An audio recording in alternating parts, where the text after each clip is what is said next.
So, hi guys, welcome back to Bunny Designs. This is a second day. I think I've got the lighting about right, hopefully. I thought I would use my touch and go system, so nothing to mix, just using the 24 colors from the Derwent Inktense watercolors.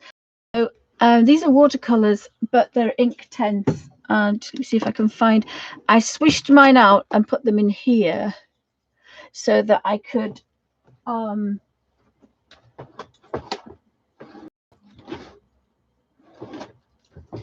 be the only one I can't get to.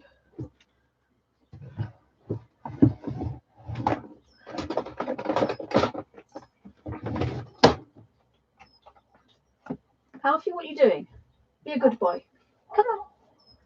So I swished out and put them in color order because they arrived in these really handy little tins.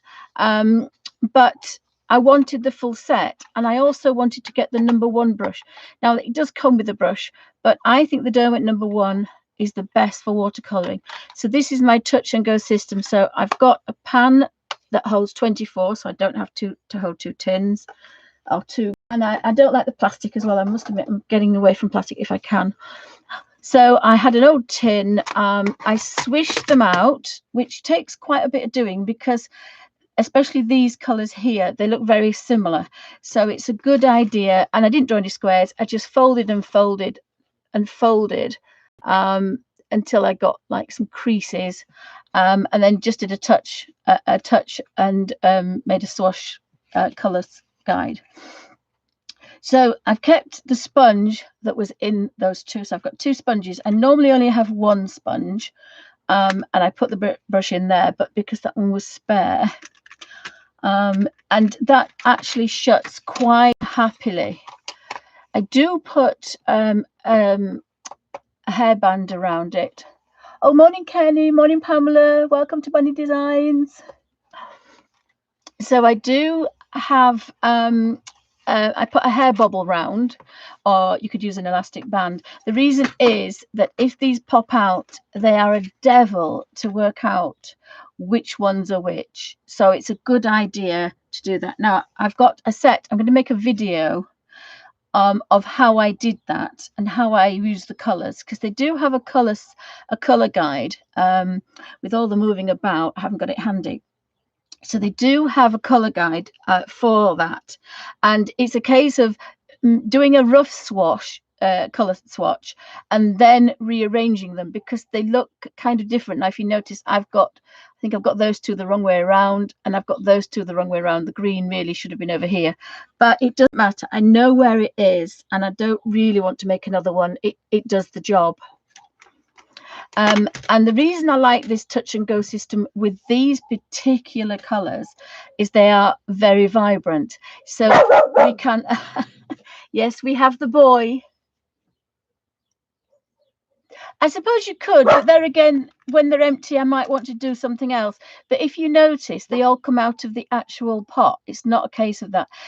Now, this particular set, you can bend these over.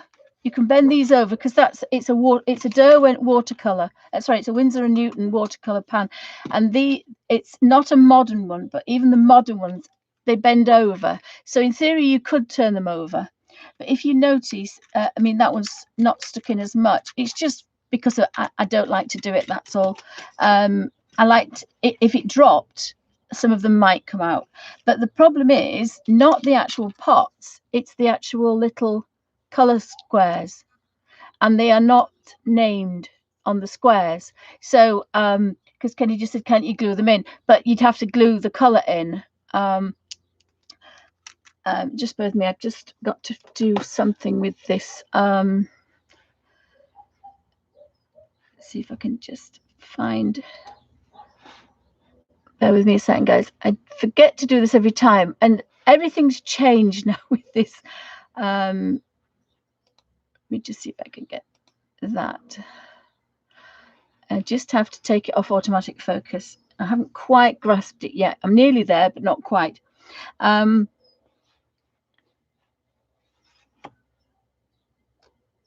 can turn that off because I don't need chat now, so that's good. So that's where we are at the minute. Just bear with me a second when I turn the automatic focus off. I've got quite a few colour books, and with the current trend, I'm sitting here with the window open. You can probably hear the birds and the dogs barking. I decided that to be on a positive note, I always said I had far too many colour books that I would never have time to colour. Well, I think, oh, hi, Darla. I think I possibly might just get through these colour books.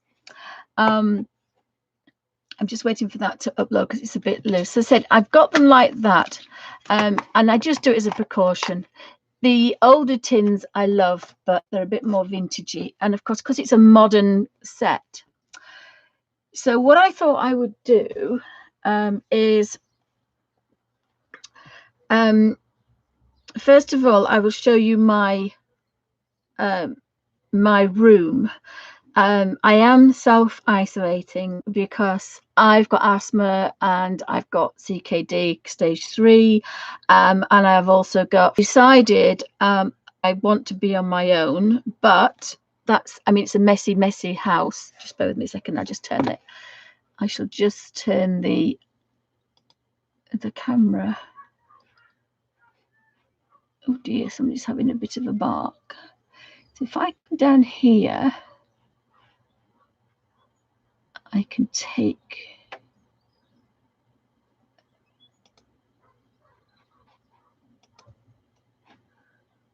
that off. So if I put my hand in front now, you shouldn't need it. So that's my view. I say it's a bit untidy because I haven't been out in the garden, but all this hedge is full of birds, and all this hedge is full of birds, and then they've got the garden as well. So it's quite chirpy there. So I'm not going to be particularly bothered. But what I've done is I had I bought this for £25, but I think they're a bit more now. It's a little kind of stock pot. It's not a pressure cooker. It cooks rice. There's little buttons here. I cooked porridge for the first time this morning. I've got a little plastic thing that used to have my socks in, has now got a few little cutlery things. I've got a little chopping board and a big one underneath, kitchen roll. I have a little thing anyway to make a hot drink and a tea towel. But in the corner of my bedroom, I've got a cabinet, an old cabinet, and I've got a few jars of peanut things. Oh, hi guys, welcome to Bunny Designs. Hi Patricia, hi everybody. Hi Colouring Fan. Hi Kenny, Patricia, Darla.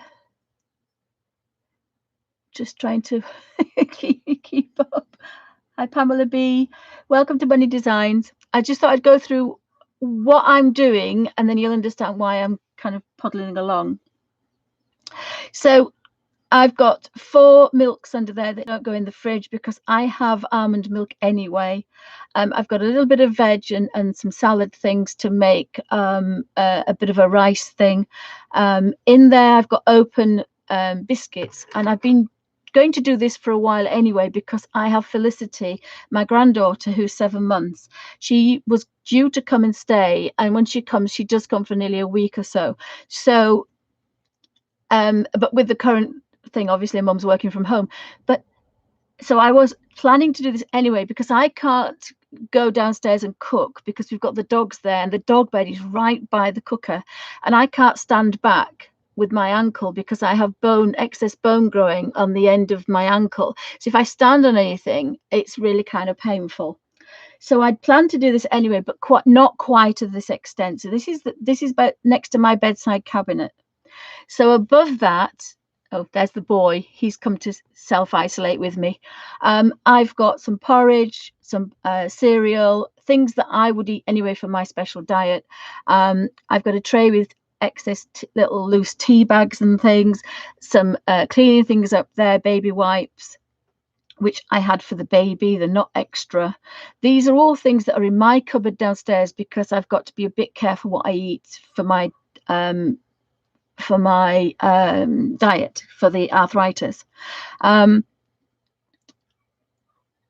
So then I've got the rices and pastas and quinoa, buckwheat, things that I can cook in that stock pot with a little bit of garlic.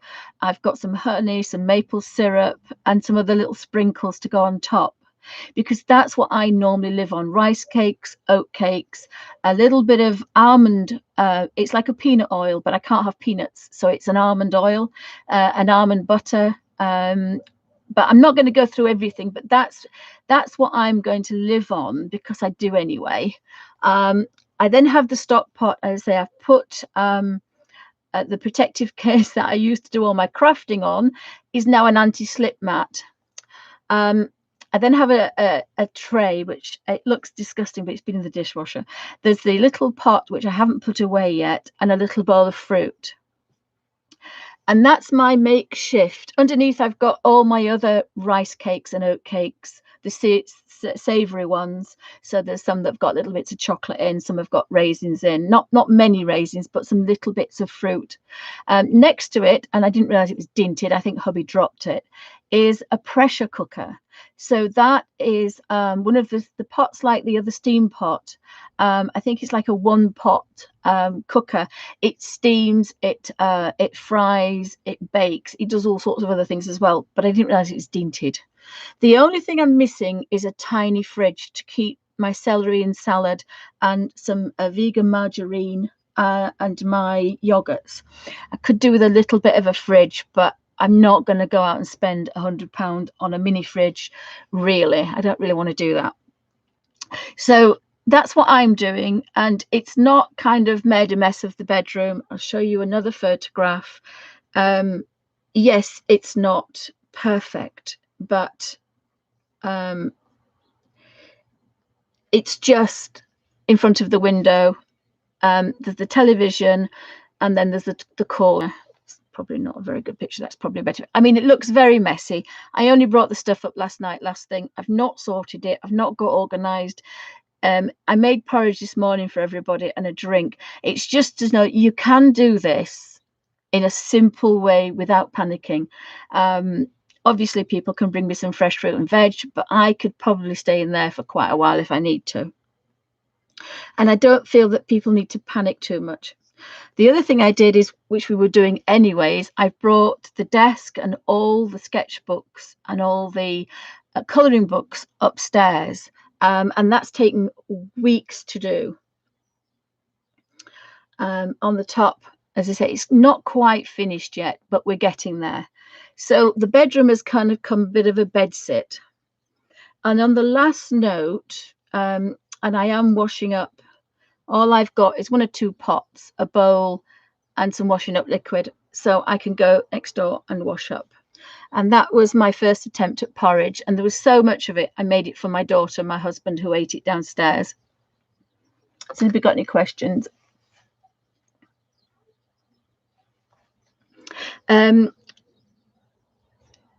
So what I thought I would do is, I've got this quick method with the touch and go, but I've also got 1 or 2 colouring books.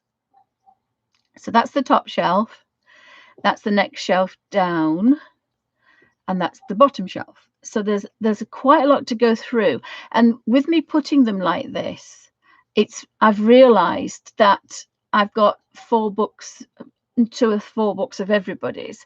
And what I thought would be quite nice, just let me have a look at this one.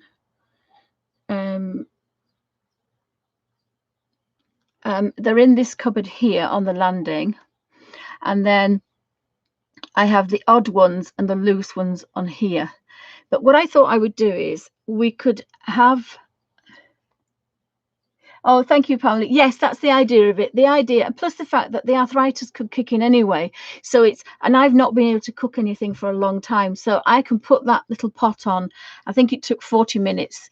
I put the water and the porridge in it, and then I just turned it off. Hubby brought me some fruit from the freezer. So I can do that. And it's something that I can actually do. Whereas I can't stand stirring and messing about, because the arthritis is a lot worse. So the other thing is, I thought what I might do is say that if we want if everybody's got a certain book that they want to work through, Say if you've got the Fairy Miracles, or you've got the Celebrations, or you've got some Harry Potters or fairy books, mushrooms, Colin Thompson. I thought we might kind of have a Colin Thompson day or a Kirby Roseanne day. Having said that, Kirby's, I think probably each book, Joanna, hopefully we won't be here for Christmas, Joanna's books, and Carla Markova and Hannah Carlson. And I think maybe we could have maybe a day of just colouring in those books. So that would really kind of get us through boredom, and it would also make sure that we are working our way through these books, because I'm sure I'm not the only one that's got quite a few colour books. So my idea is to pick a certain, probably I think a certain artist, because that means there's a consistency. And I do tend to work slightly different with different kinds of books, because my Kirby's, I love the vibrant bright colours. When it comes to Harry Potter, I'd like to do I like pastel work, so I'm going to have to work out how I can colour in realistic terms, for more reality, and put that extra bit detail in. There's the mushroom books and the fairy colour books as well.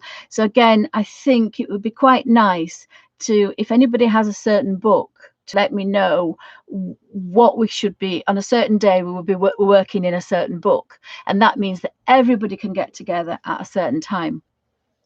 The other idea I had was to keep this channel open, but I haven't got extra, they haven't got back to me about having extra oomph for my internet, because that means that if somebody in England wakes up at 2 o'clock in the morning, as often I do, I can pop on here and have a chat with somebody, and if I can't really then shout to my husband that I want to talk to somebody, or wake a neighbour up, or ring a friend, but somebody at the other side of the planet will probably be having their lunch or their breakfast, and they would be able to have a bit of a natter.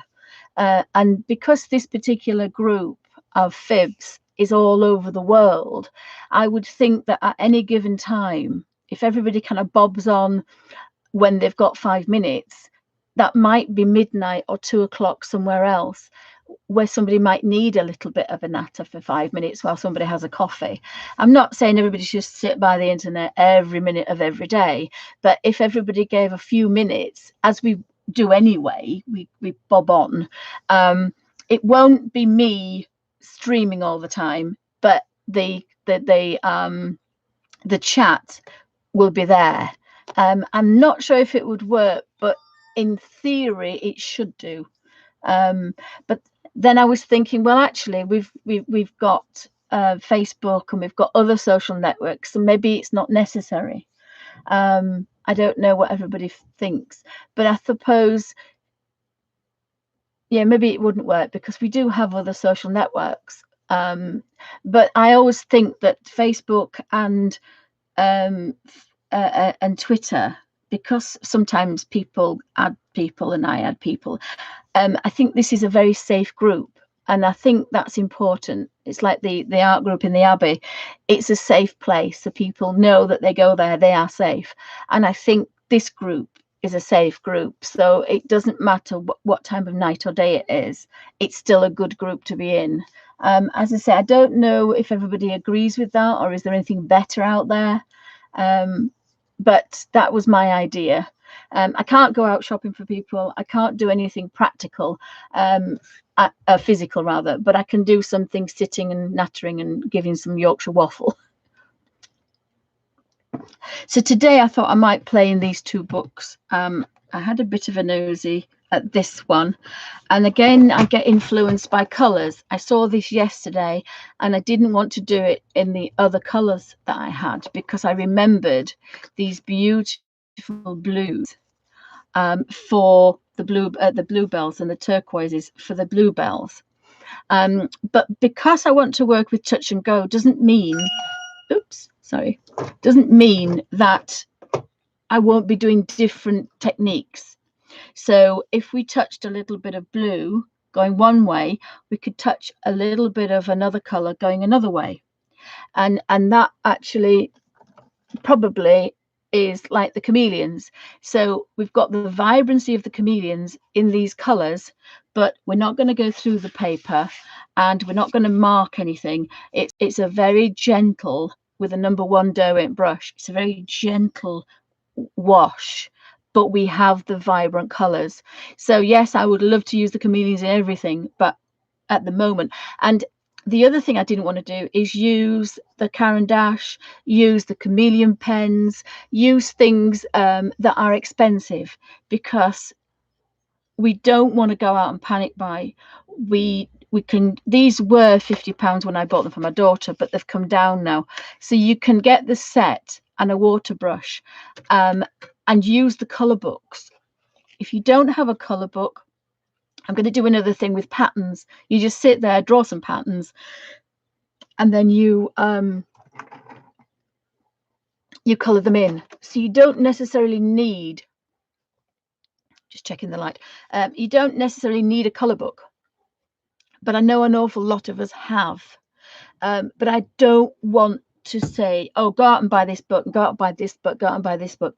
I want people to look at the technique, look at what I'm using. If you don't have these paints, you can still get a lovely way to work. It's touch and go. It's very easy. There's no mess. There's no water. You've just got a color book. Oh, hi, Marilyn. Anybody else popping in? Welcome to Bunny Designs. So I don't know what you think about those guys, but let me know what you think. I think I'm going to work on this page. This is Fairy Miracles, and this was sent to me by the delectable Melody, bless her. So I feel that I should knuckle down and get through some color books, and because of the current situation around the planet, I think it's a good opportunity. It's a very positive thing.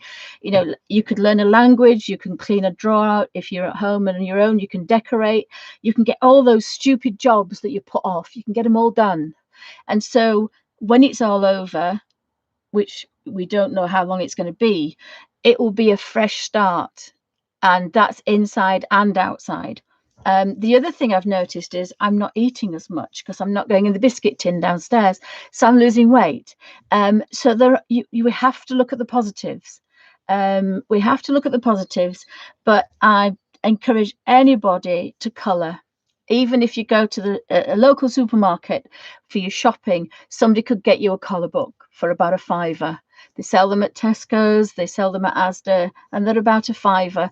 WH Smith's, I think it's the one that they do. And I'll work through that one as well. They're a bit gothic-y, but it's a shape. It's a shape to colour, and that's the kind of therapy we need.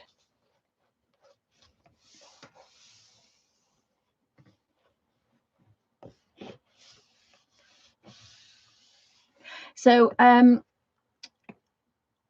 I think I'll post on Twitter, if I can, the photographs of the books I've got, and then if anybody wants to pick one, let me know, and then we know what we're doing in future, if that makes any sense. I can say, oh, tomorrow we'll be working in such and such. Tomorrow we'll be, like the Colin Thompson. I love that book, and really I should have finished it, but I haven't. So perhaps tomorrow, if anybody, but there again, that I don't want everybody to go out and buy the Colin Thompson book.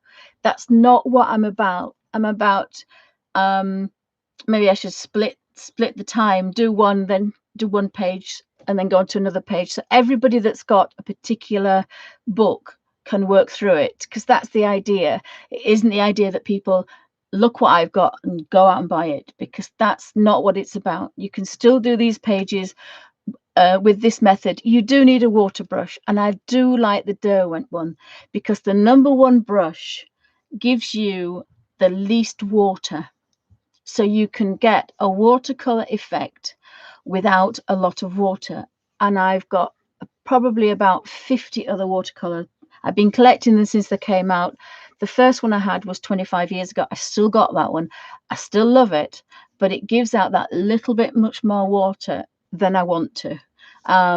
So the Derwent number 1, probably if you want to invest in anything, that's the one to do.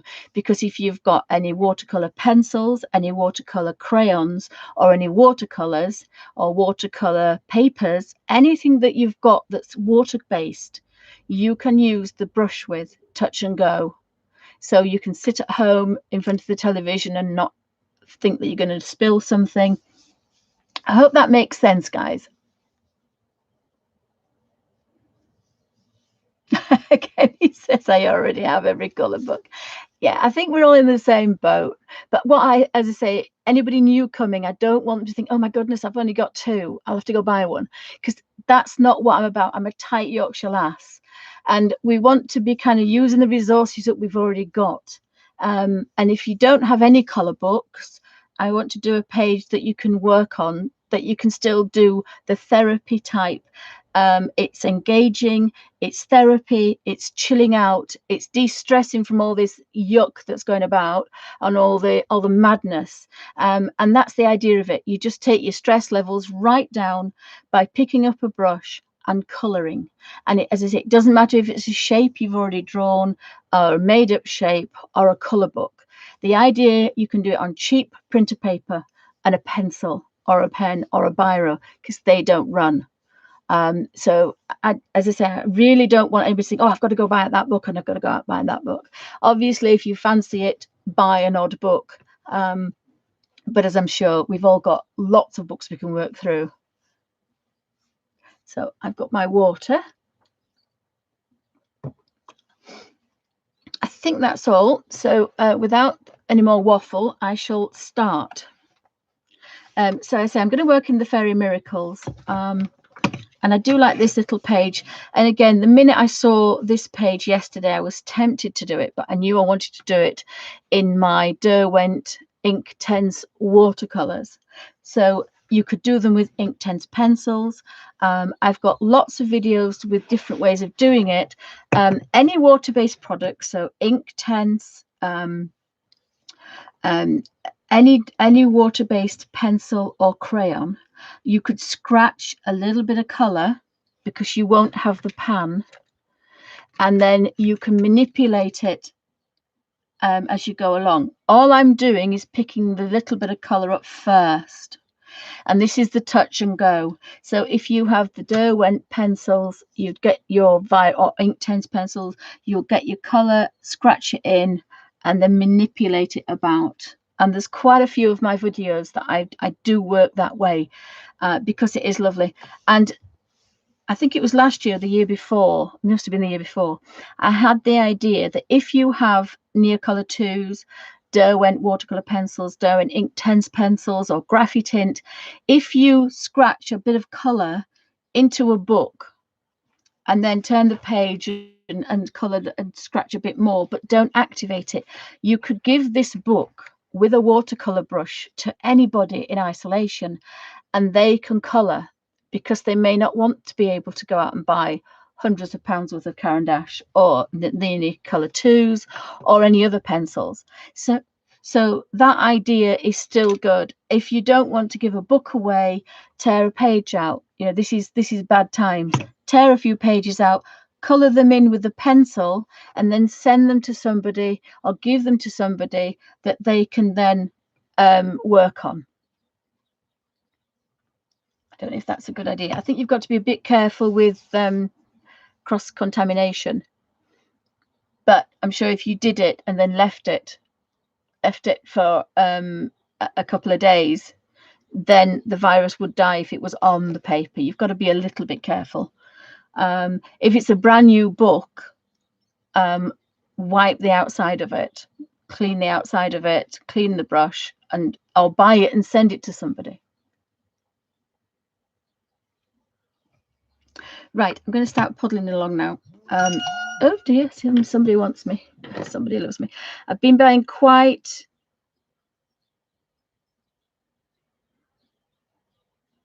Just bear with me 2 seconds. It's my daughter.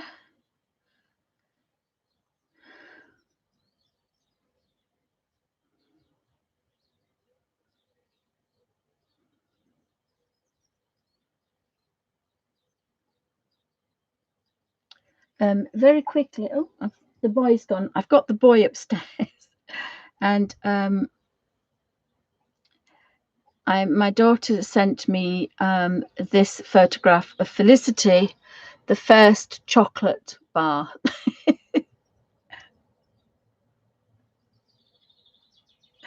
So there's the first chocolate bar. Glad it wasn't me sticky fingers. There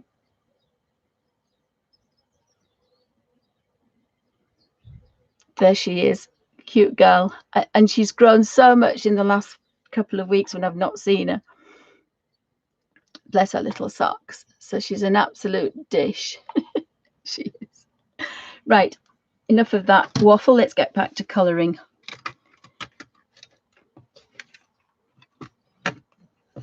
If you wanted to mix your colours, you could, but as I say, I don't want to do that today. All I want to do, and you can turn it upside down as long as you've got a good idea where things are. I think these two have got mixed up, but I'll come to that as I do it. So I'm going to squeeze this out. It's half full is this water brush, so we'll see how far we get. I'll get rid of that one. So I think we'll have a colour day. I'll do it the other way, guys, because I don't want to be crossing. You don't want to be crossing yourself. Again, the other thing you've got to do is you've got to be comfortable. I thought we'd use Alfie, but then I've got the real boy, so he's about somewhere.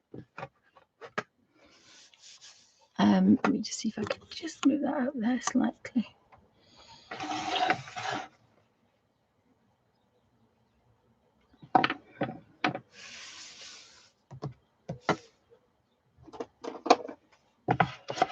I'll hold it up. That's good. Again, you want to be comfortable. So if you're mixing, you'd be here because I'm left-handed, and then you'd be over there. But for ease and for your shoulder to do this is so much easier for me. I'm not touching the shoulder or the elbow. I'm just doing this. So it's a lot easier. We want it to be easy. We want it to be clean, and we want it to be quick. And just bear with me because I just forgotten to do that one. Has anybody got any questions?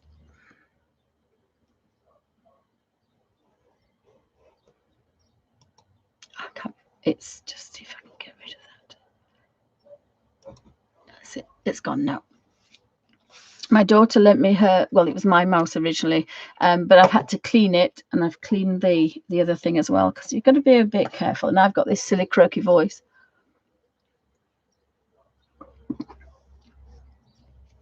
So we've got this girl. So I think that's like a honey pot. So I've got gold ideas in my head, or bright yellows. And we've got obviously I think pink inside and purple outside. So sometimes you're influenced by your colors. I'm pretty sure I like the deeper color. Again, if you wanted to mix these two together, you'd get different bright colors. I might try to do one color one way and one another. Since I said that, I've not done that before. So I have got a wet brush, not too wet, and it's about a pinprick, a pinhead, about a pinhead. And I haven't done this for a while actually. So if we start at the top, if we start at the bottom and work up, we'll have a highlight. But if we start at the bottom and work down, it's like a dress. It gets lighter. So you can decide how you want to play it. I think I'm going to go. I think I'll go blue pink. Now, again, you see, I'm not comfortable. Really should be more comfortable than this. So this is very much like the chameleon way. Now, that was very pale. So I haven't done this for a while, so we'll go into that one.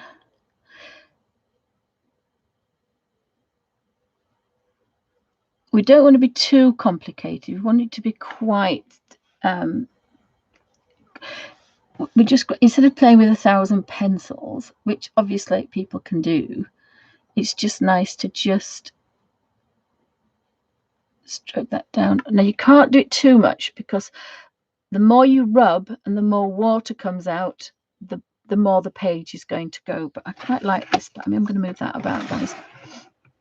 Put that flat, because otherwise that will drive everybody nuts. I get complaints we'd be noisy. I'm going to turn that way, so I've got that lovely motion.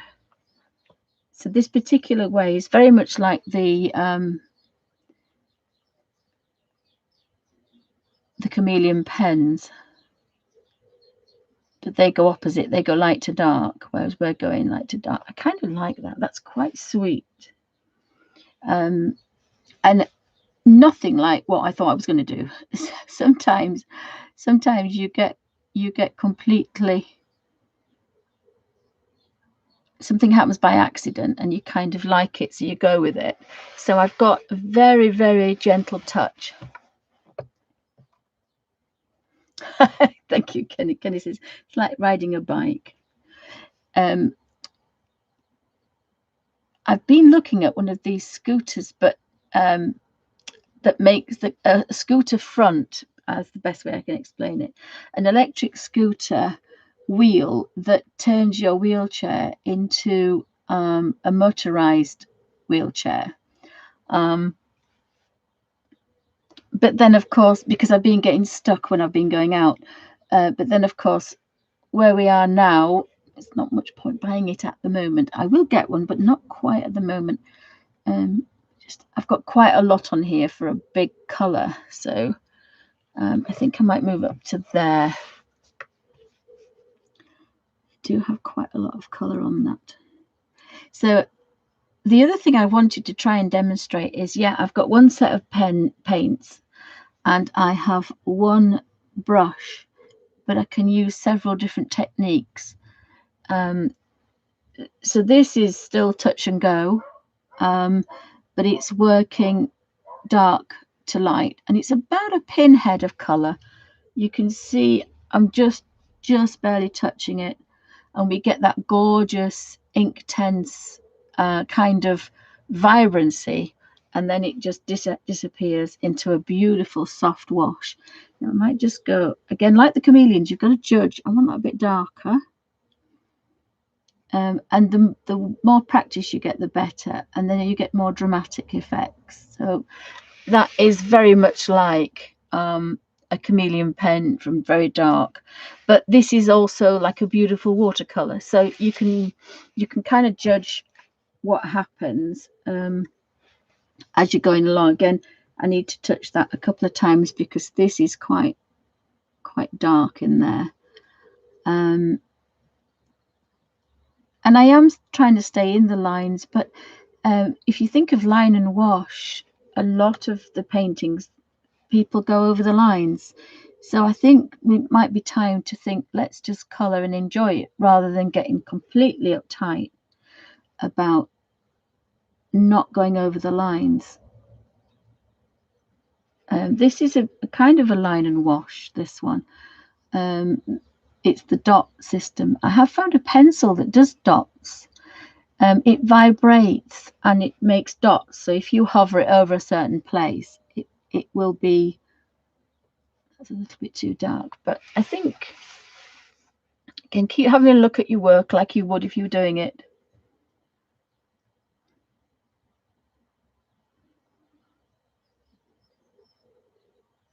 Oh, well done, Kenny. Well done.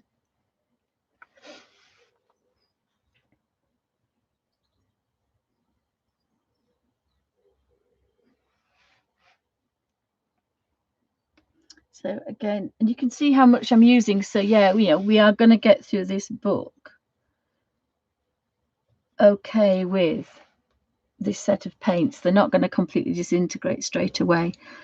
A little goes a long way. If you don't fancy doing that, you can use the ordinary way. Little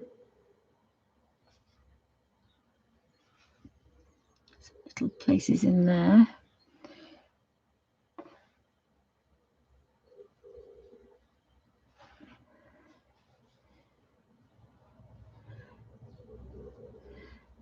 But I do love the fact that the third one along, 1, 2, 3, that's the blue. So we're having all those colors in here.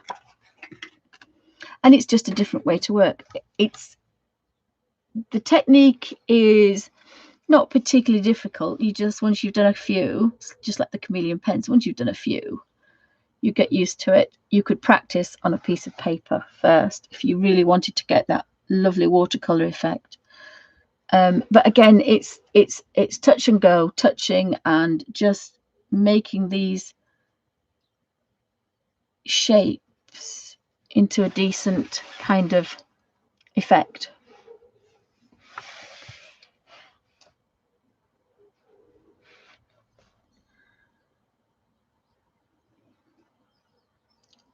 Again, sometimes they might be a bit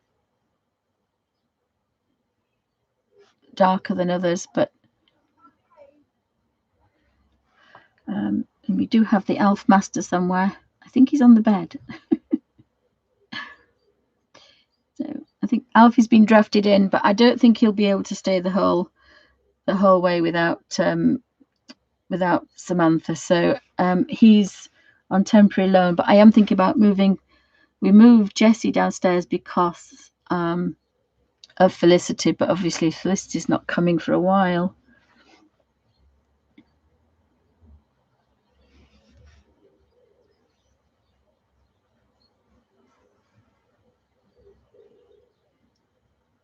Then Jessie can come back upstairs.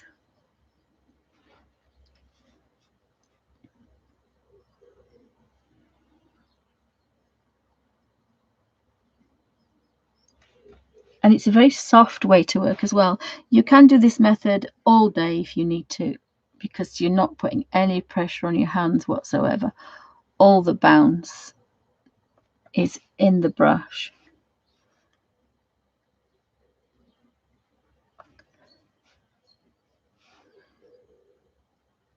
Now I am moving my shoulder across quite a lot, but I don't have to then go empty the brush.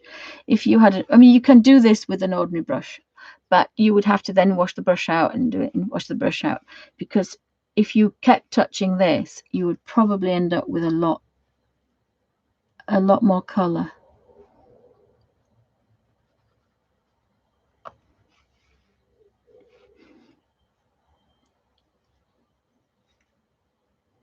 So I do like these paints because you have the vibrancy, or you have this lovely soft. So if I do another page in this book today, I will do it in a different way. I will use those really vibrant colors so we can see. I think I've done a couple of pages like that, where one side of the page I've done one, and then the other I've done using the same supplies, but done it quite differently.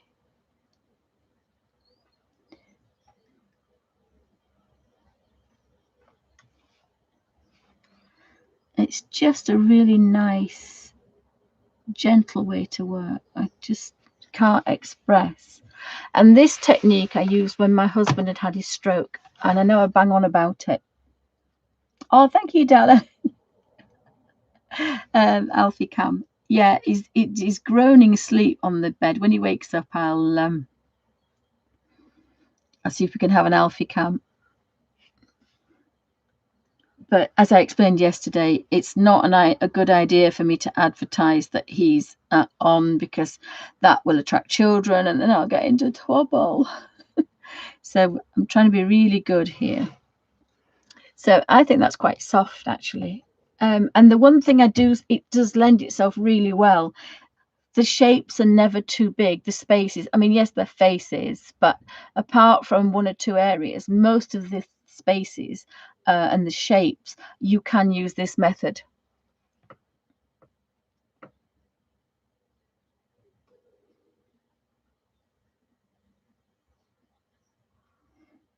Oh, hi, Connie. CBs.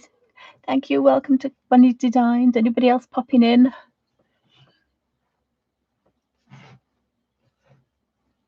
I think these paints have been forgotten because other things come out. And sometimes the simplest things are quite nice. So I've now got a little bit of pale blue on there, so I'm going to just go somewhere else. And this is the method that I used when I had a stroke. I didn't use not quite this method, but I would do somewhere else until it was very pale, and then I'd go back to where I wanted to highlight. And it was the roses in the Kirby Roseanne. And I couldn't very well do anything apart from hold hubby's hand. And at that point, we didn't know anything. We didn't know what it was. So I just sat and did this. It was touch and go. The only difference was I used my little book of watercolors because I didn't think they'd like this rattling in the stroke ward. So I took my little silent book of watercolors in my little book, which I think I'm going to revamp and bring back again. And that would give you thousands of colors, but I used the Peerless in there. So it was a silent, I didn't have to rattle or anything. It was silent because as it was the stroke ward, all the nurses thought it was a fantastic idea. So it really helped. It helped me to keep calm, which kept my husband calm, and my daughter, my youngest, was there. So it kept us all really calm because I kept my cool by sitting next to him in the wheelchair, holding his hand. And I did it one-handed. So, I mean, there aren't many things you can do one-handed, because if it was a pencil, you'd have to stop and sharpen. So I held his hand. I had this on my knee and my little watercolor book, and it worked really well. I cannot believe how it worked, and I go on about it, but it was just magical. I don't think I'd have been able to sit there in silence without it, not knowing and being frightened and everything else. Nobody could believe how calm I was. It really kept me very calm.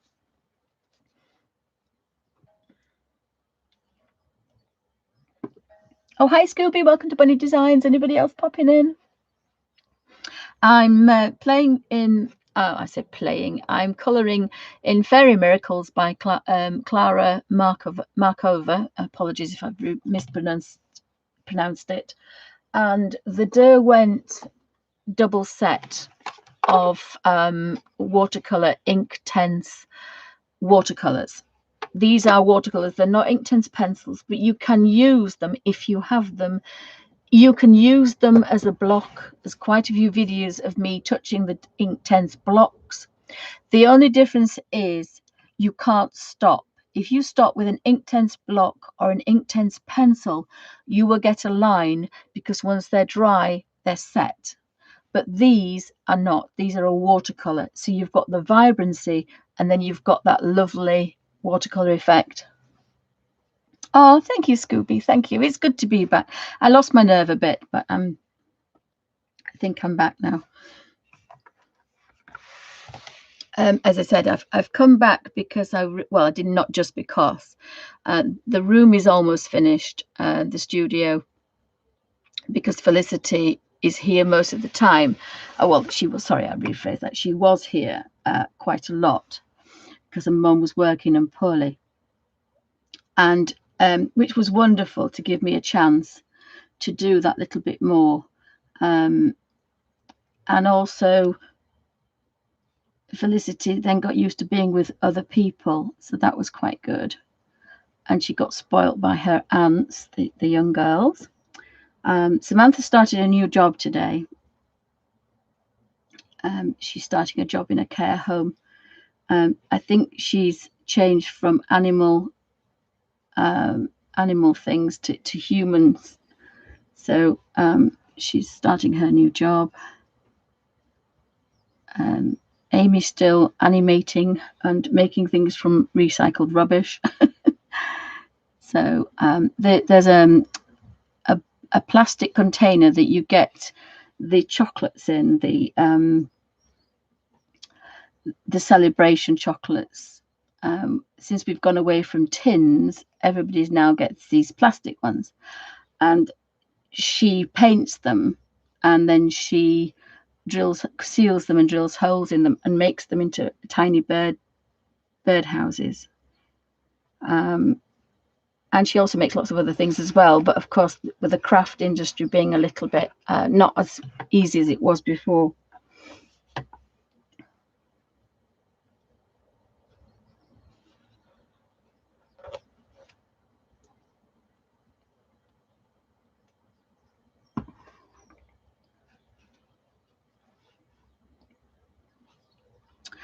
So let's have a look. Oh, I think under there, quite dark blue. And then what we can have a look at is perhaps things we've missed, because there was that little dark one. I think it's the only one. Oh no, I've missed all these. I've missed all these. And I've made a bit of a mistake. I've put these on blue, and actually they should be green, because it's that I've made a mistake. But I'm going to carry on now. They should be green at the top and the underneath, because I've just realized that's the stem, that's the green. So I can either do two things. I can just carry on as is, or I can maybe put a yellow over the top. We'll see how we get on a bit later. But again, it's a make-believe. Does it really matter? Sometimes you've just got to think, oh well, that's fine. I like the blue. In this little world, it might have been all blue.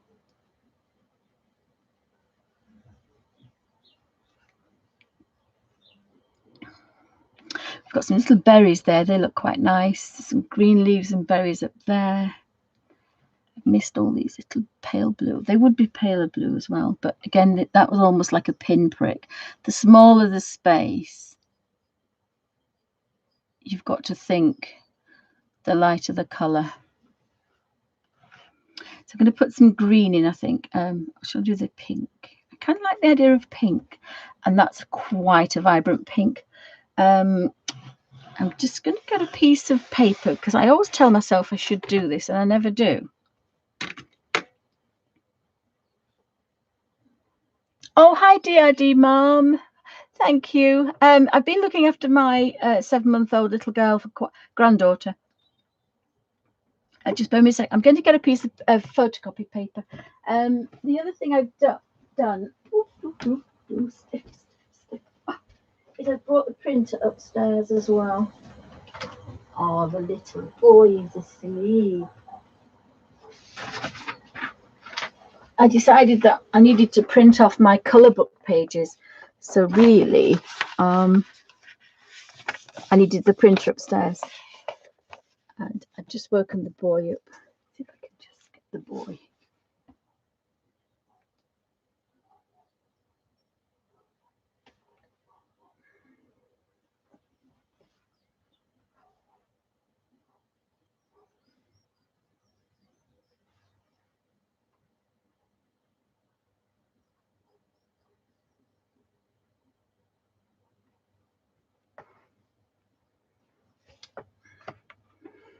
He's no doubt going to wake up soon anyway. So here's the boy on the bed, fast asleep.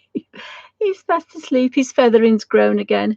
So we have a mini Alfie moment. But I'm sure with the dogs next door. Right, now what I should have done, I suppose, to start with is this. Just had a bit of a test. And then if you do that again, now the paper is not as good. It's cheap photocopy paper. So it'll go through possibly. You've got to be a bit careful. And then I wanted to just check this pink. So if you start the pink here,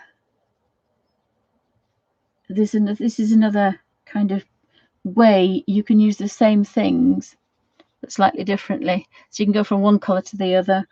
Or the one I used to love with the peerless was the blue to a green.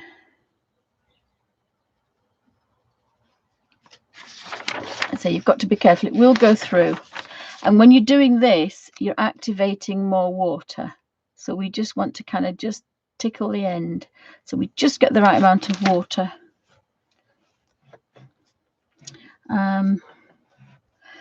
So now I need the pink. I kind of like the pink. So we can either have pink on the outside, and then the purple is not good. I have to say the purple is the only one I'm disappointed. But if we kind of do that and that, we can get a bit of a I'm not sure. I think I like the pink. So this is obviously a rim, a ledge, so we can do that.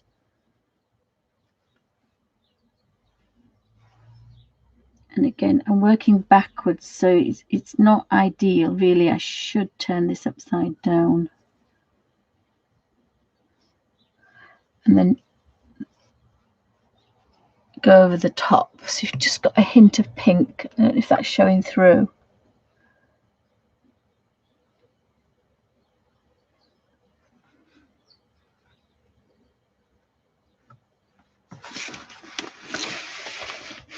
So I'm going to turn that over. If you wanted to be, see, there's another reason why you don't glue it down. Is the other thing I did before was two-tone. That was quite nice. So we put that on there, and then we can just. I want to try and keep. I'm going to put some blobs of white, and then when we come back round, it's a lot paler. So we start kind of quite dramatic, and then just a very top hint when we come round the back there.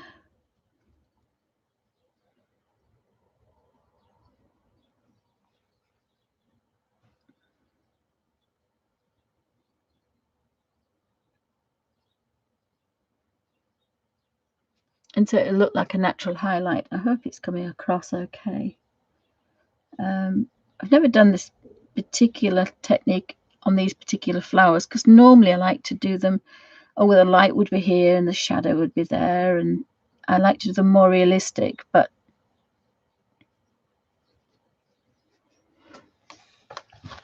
so we turn that back round. The pink doesn't look too alien. Oh, thank you, Kenny. Thank you.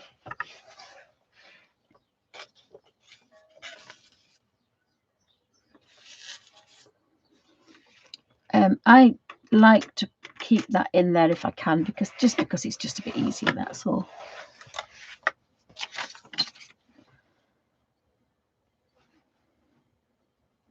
And if it's slightly bigger space, then you just grab a little bit extra. So if you've got a bigger space, and we want it to be slightly darker,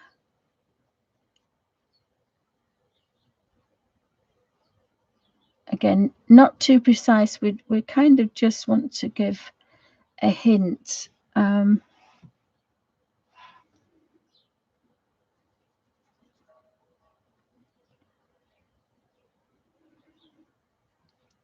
have a line there. I just have to double check that. I've got my arm stuck now. You can go over very quickly, but it's the rubbing and the wet that destroys the page. So you've got to think. Although I must admit, the Carla Markova books and the Hannah Carlson and the Joanna Basford, those books are all very, very nice paper to work on, and they all kind of hold their own with this brush. So you can get away with a bit more than you can say on a Colin Thompson. But then the Colin Thompson books, I probably wouldn't use this particular method. And also the books are smaller spaces, so different kind of scenario when it's a smaller space. But that's coloured in quite nice, I think. Just got to remember to go in the right pot, because if you go in a different pot, what I'm trying to do is not get a line. You may get a line because, again, these are Inktense watercolors. I'm going to wet the brush because it's going dry, and then the sponge is dry, and then when I touch again, I just get that tiniest bit more. So I've decided to do this bit like this. I know it's wrong, but I've decided that's how I'm going to play it, is make the inside of those a bit pink, because it's a mistake, but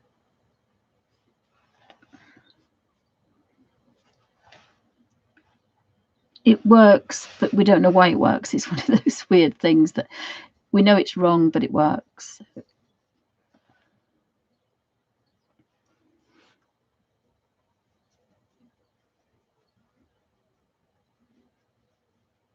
So it's kind of going from dark and then to light, and then the last tiniest bit of colour ends up the highlight on the outer.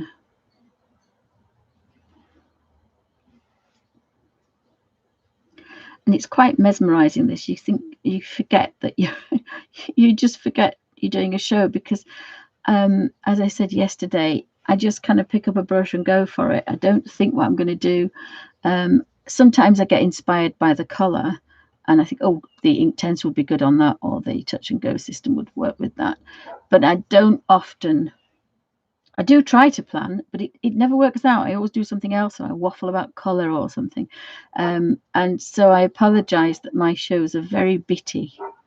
But it's just how I kind of, the pages evolve. Oh, there might be some barking, guys. Bear with me. This is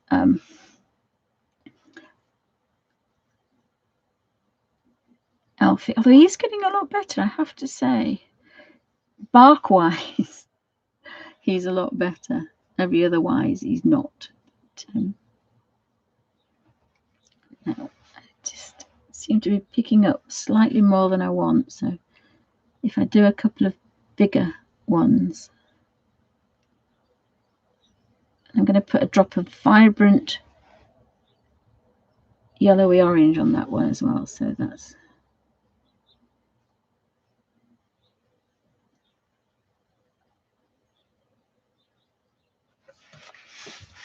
I think one side's going to get slightly darker, but then I quite like that, because it doesn't want to be the same, because it would be too much of a muchness. I think is the expression. So thanks, guys, for stopping by. I hope everybody's ploughing on in there. I think this is what we've got to do. I think there'll be a lot more of the planet colouring to keep sane and safe. I think everybody should be given a colour book and a set of paints. And definitely when the children are going to be at home, we'll be needing to do that.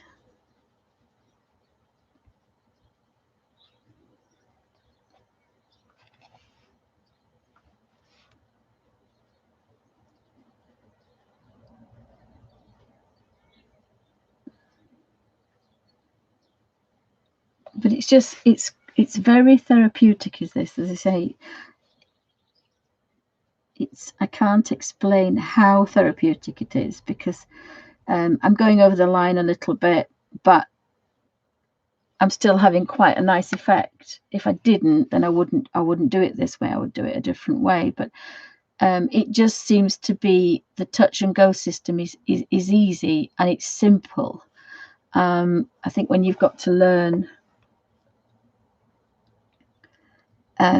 how to get shapes and how to sharpen a pencil till it's absolutely to the point, I'm not sure if I'd enjoy it as much. It would be, it's like when I do fine art, it's very stressful. It's very stressful. Things go wrong, and it's very, very stressful being an artist. But colouring is not, it shouldn't be stressful. I know some people do get stressed doing it, but it shouldn't be stressful. The idea of it is it's a relaxation. And I think, you know, or somebody says, oh, yours is better than mine and mine's better than yours, and well, I can colour like this, and I think that's not what it's about. It's about somebody picking something up and creating colour and just enjoying it for what it is. Now I've probably missed quite a few, but I've got this tiny amount of pink on there, and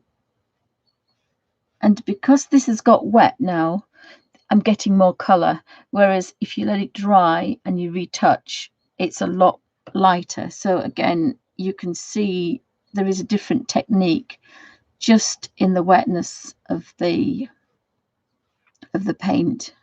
It's like the best example of that is the hydrus. I once did a page and I couldn't understand why I couldn't get the same technique, and it was the fact that the hydrus, I dropped out in drops and they were wet. So when I touched with a damp brush or an ordinary brush, I got tons of color.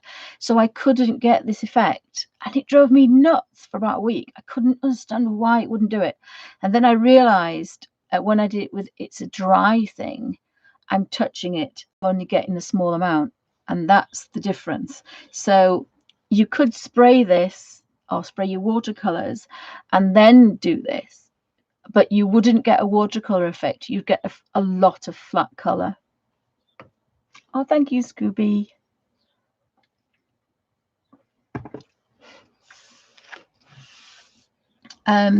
So I've probably missed one. I always do, but we'll just maybe there's a little bit of pink left on the end of the brush. And this is the reason that if you use an ordinary brush, you can do this method with the rigger. A big fat brush is no good, because when you touch down, you get the flood of water, because that's what they're designed for. But the rigger is kind of a long brush with a little bit of a color at the end. And as I say, it does what the chameleon does. It goes from dark to light. She's got some gorgeous striped stockings there. So what I have to do now, and I can show you that there was color left on there. It will dry in a minute. So it's always a good idea to squeeze the brush and then start again. So let me have a look at, I think I might want to do her stripy socks. We've got yellow and white. We've got yellow and black. What else have we got? I think I might look at her dress first. Let me look at her dress, because we've got pink and purpley blue. So we've got green, so we don't want green. So we could have possibly an orange or a red dress. I might leave the dress till last. She could have blonde hair. I think she might have blonde hair. So again, I'm looking at these colors here, but this is a nice color. So I think, again, a bit of a touch. So under the headband, actually on the bottom here, and then take it up.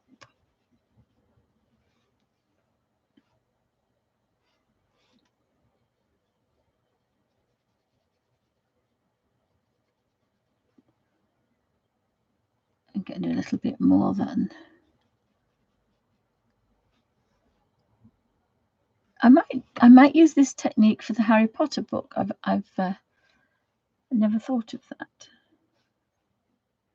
I'm not going to get much of a highlight, I don't think. Well, she's an elf. Oh, she's a fairy. She hasn't got any wings, has she? I think she's an elf then. She hasn't got any wings. She's an elf because she's got elf ears. I haven't got a skin color, and I don't. It probably would be here somewhere. I might have to leave that for a second. So with the hair, the other thing you could do is possibly do this there.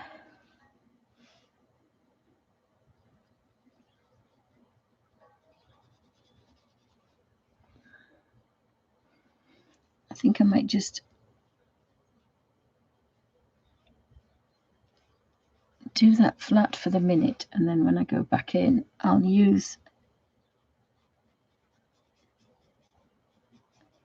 a different color brown, and then I can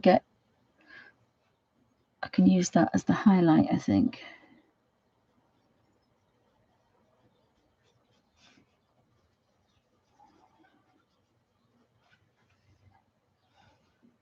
Although that worked quite well that way.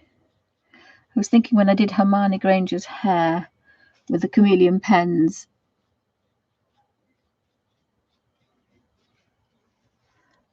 have a little bit of a highlight. Oh, thank you, Darla. I think it's a foxglove, so it's completely the wrong colour, but I think it's a foxglove. You think it is.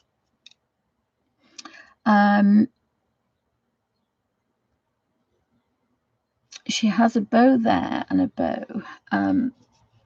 She has a little, so that could be yellow and orange, or yellow and red. I haven't got anything red.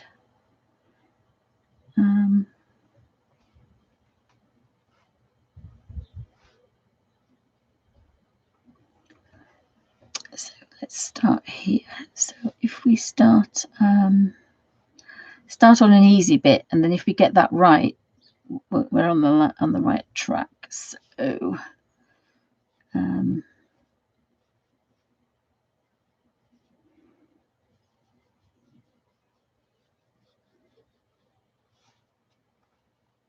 got a little bit too much on there. So again, you only want a pin prick, really. I'm going to have to be that bit more comfortable. So the more paint you pick up, the least highlight you're going to get. Oops.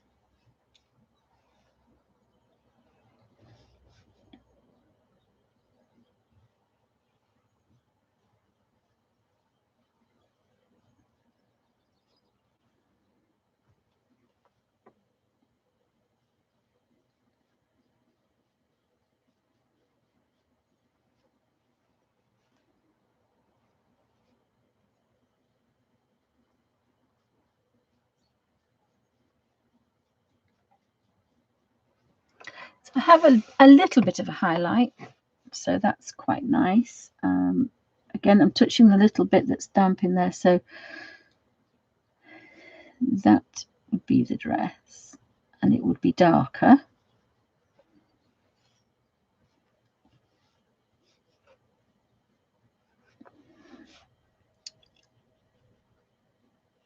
Sometimes you've got to study these quite well because they're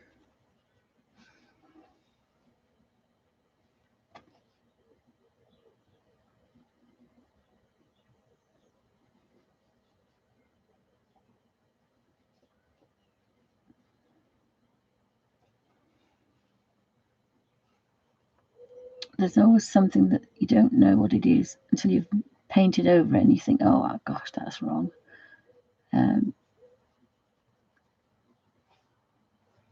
But I've got a tiny bit.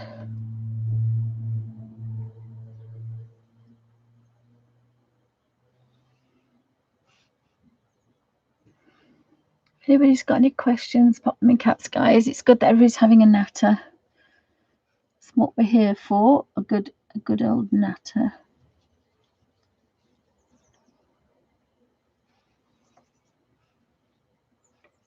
That would be darker.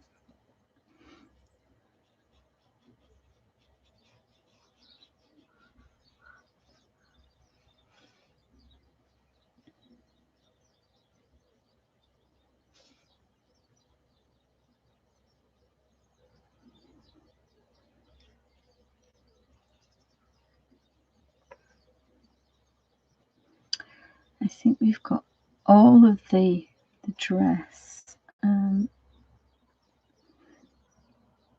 think underneath will be darker.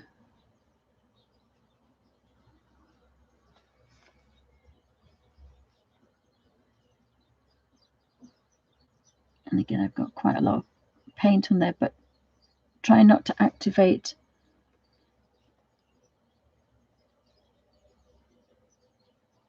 I think you get a line with these. I think you get a line with these, and you've got to be a little bit careful. think I'm going to do the little stool next, because then I won't get a bit confused of what's a stocking and what's a stump. So look at the browns. And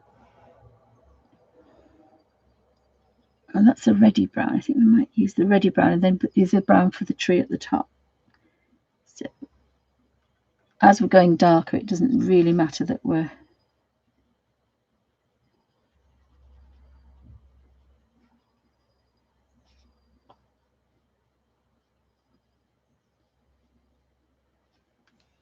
think.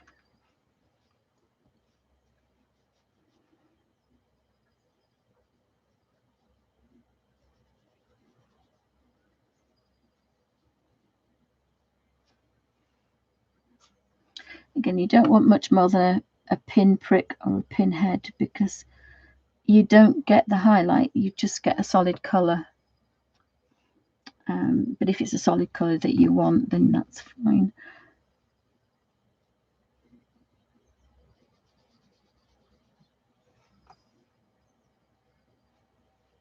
Again, they're very, very vibrant of these paints. You don't need very much at all.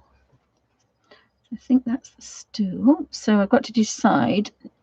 She needs a bow. I think she could have red and white stockings. I think we're going to go for red and white stockings. And I think we're going to use red. Oh dear, that's a bit strong. I'm just going to have to get rid of some of that, because if I had have done that, it would have been, I wouldn't have got what's the other red? I think I might have mixed those two reds up actually.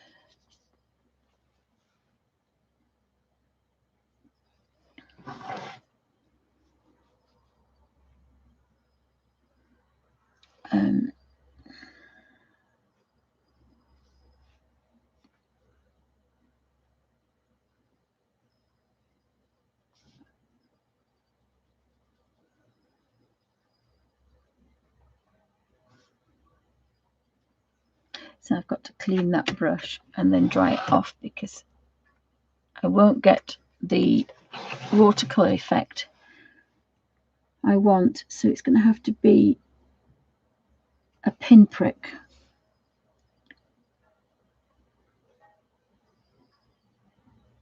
So it'll go light. If I don't do a pinprick, it won't.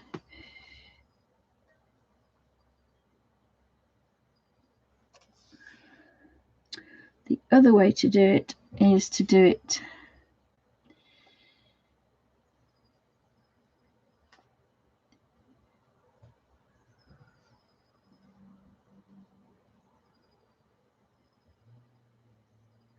sideways. Depends where you want your highlight.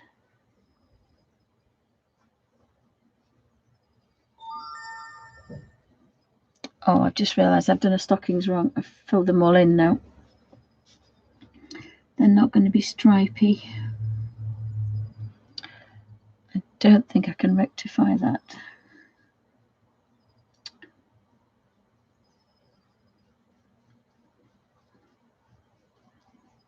There won't be stripy socks.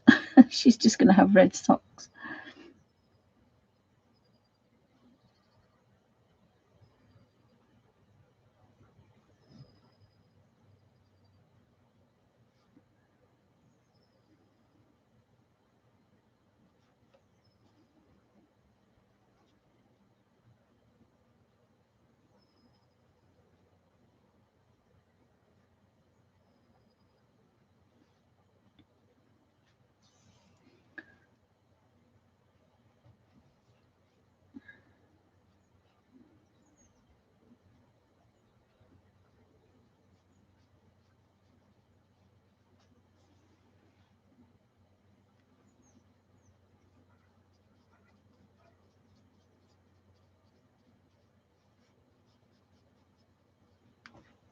I've got a bit of a highlight going on there, so I can't really see anything. But again, once they're dry, they're a little bit solider. These, you don't get the niceness.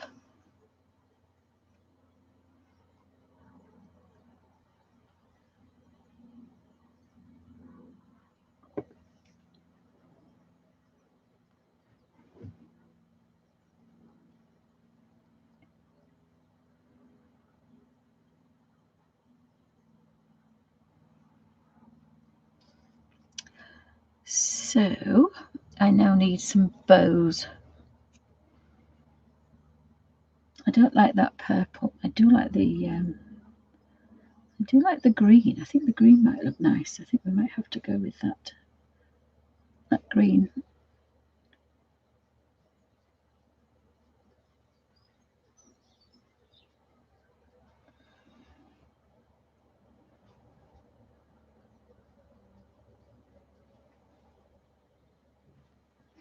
And this size really is a pinprick. It's really the tiniest amount.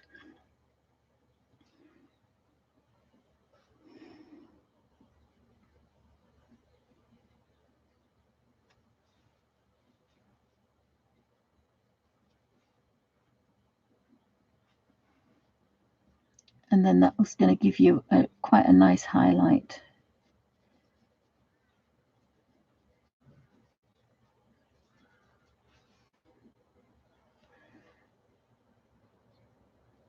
And this brush can really get into some tiny spaces. It's a really pretty, it's a really nice little brush, is this. You know, it really does some pretty tiny spaces.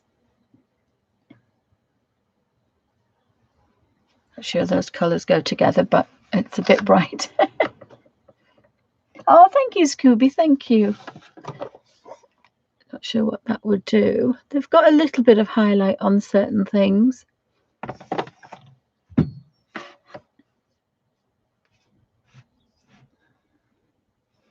I'm going to use this green for the leaves, and I've got quite a lot of colour on here, but I think it might get paler when I get up the ladder. It's darker.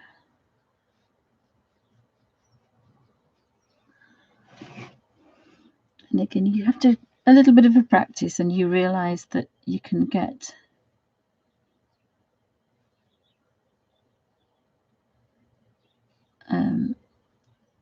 this technique I used for the crystals, when there's any crystals, and you keep going back next to the other one, so you never.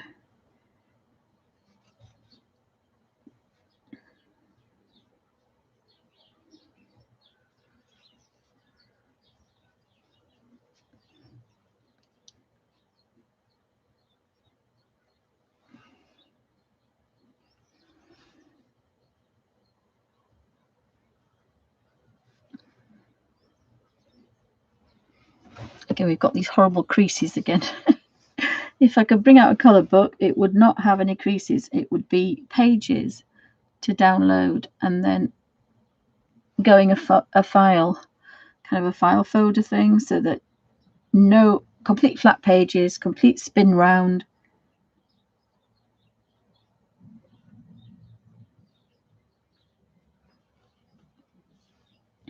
And it would be a lot cheaper. The only thing to buy would be the little, I was going to do a little bunny design file to keep things in, but that makes it expensive, and it makes it another thing to post and to buy. So I think the best thing to do is just do pages for people to print out on the kind of paper that they like. Now I missed a bit of pink under there that I might just go back to in a second. So my daughter's helping with that because she knows all about printing. Now, once this is dried, there's no reason why you can't go back and darken some of these up again and put some shadows in, work backwards and darker, because that would be fine. I'm just going to put a little bit of that onto there.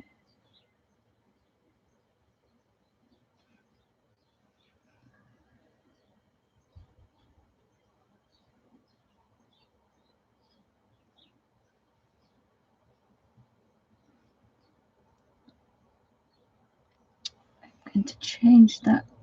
That's a nice green, the middle one. I think I've got far too much on there, so I'm just going to do this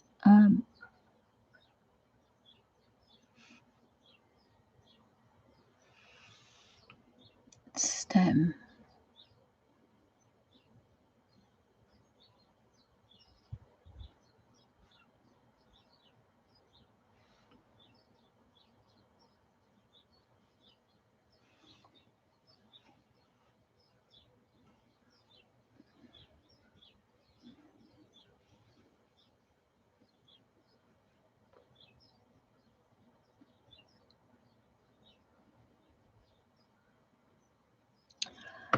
I might do these leaves this colour as well, I think.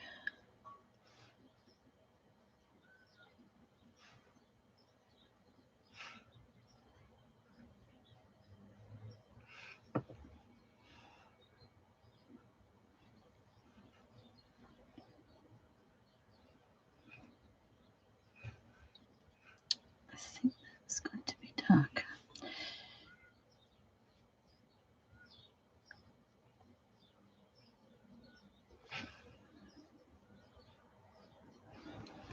Sometimes you just got to be, you can't change the tonal value too much, because it's okay in certain areas, but I think we need to keep a little bit of the same kind of tonal value, because to suddenly go very dark, I think would spoil it. But everybody's different, and everybody can choose how they want to do it. That's the beauty of colouring. It's funny because my husband said, oh, you're stressed, you're anxious. And I said, I'm not anxious. I said, I'm not anxious at all. Oh, I've missed another bit in there. Look, there's always bits you miss. There's always bits you miss. Just that bit in there. I'm pretty sure that that's a stem. So that would be blue. That's a stem, but we could just do it very pale, and if we've made a mistake, it doesn't really matter. So clean the brush.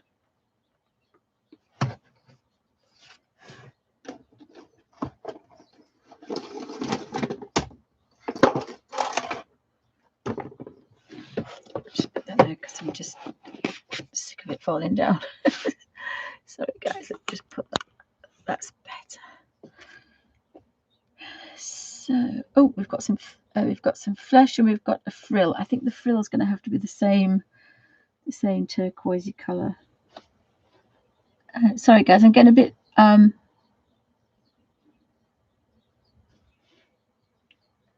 engrossed in what I'm doing. You get arrested for lurking, Scooby. Washing, and I did try to do the washing a little bit, but it was the dust and the bending, so that didn't last very long. And then I was in trouble because the Alfie behind snuck into the laundry room and ate 2 pairs of jeans. And she said I wouldn't have cared if they were cheap jeans, but they weren't. They were £40 a pair. So she wasn't a happy girl, and I got the blame. So he's banned from the bathroom downstairs, laundry room, and I'm banned from doing the washing.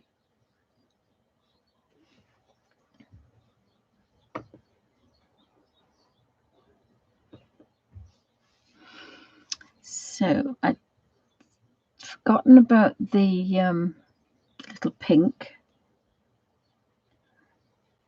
which was down here somewhere. I missed a pink there. Missed a pink one. Oops. I thought I got too much and I got too little. Oh gosh, right. Let's just dry that off and start again. Just touch it somewhere else.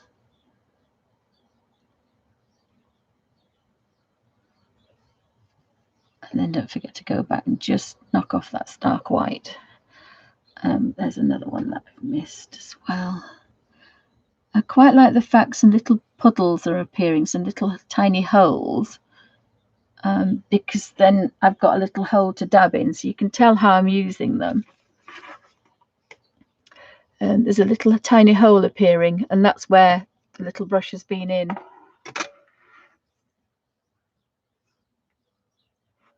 Oh, thank you, Kenny. Thank you. Where else are we? We've got some. I think these might be bright yellow. I think I haven't got any red in there. And he's a bee, so he's not going to be red. He's not really going to be red unless I make him red. I could make him red, but just realised we've got some bright berries. I think I might just do the bright berry. Oops, that's a bit bright. But we might just go away with it. It's nice to have a little bit of colour. And there's a little berries up here. I haven't coloured for months.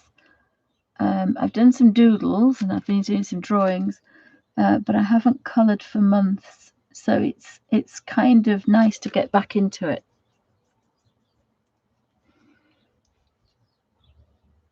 So we'll clean our brush and squeeze the water out.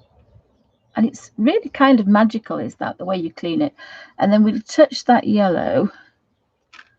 And we're going to have a yellow. And you'd think that vibrant red would not come out, but it's not touched that at all. It's not touched it at all. That.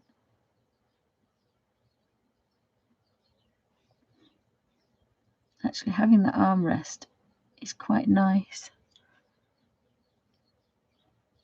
Because sometimes when you're on the page, you're a bit kind of... so that's made it quite easy for me to do. And again, there's another little hole up in. Oh, now these are full strength, these. So, and we had planned, my daughter had said that Felicity could actually be on the show, but two things. One is obviously what's happened, and she lives in Lancashire. The other one is she started the 7-month squawk, as I call it. So she's trying to talk, but she's squawking and sounds like a parrot. And sometimes that's a little bit high pitched. Just a touch. Just a touch. She's normally quite good, but when she watches the clangers, because I've got her into the clangers, my other two daughters, it was Star Trek, and other oldie worldy things.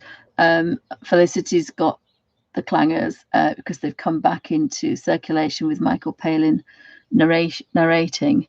And so it's kind of it's a bit strange now. I can say it is a bit strange, this squawk, but I'm not sure I could record because it is a squawk and it's quite high pitched. So I'm not sure what's going to happen for Mother's Day. I've fallen out with my girls, so we don't get on. And I think it's a shock because they were so good when they were young. They were such angels. So sometimes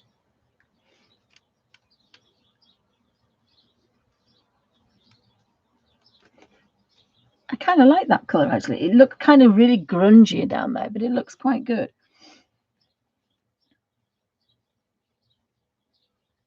So I might do a Mother's Day stream because we won't be going out anywhere anyway. So I could do a Mother's Day stream. I don't know what you think about that, just in case people can't get out.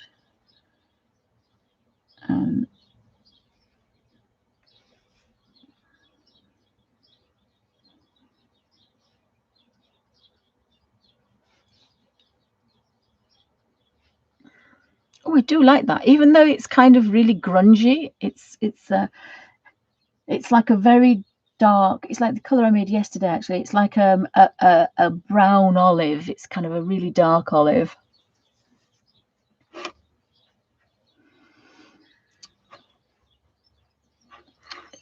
I think I'm going to use that up here as well, I think.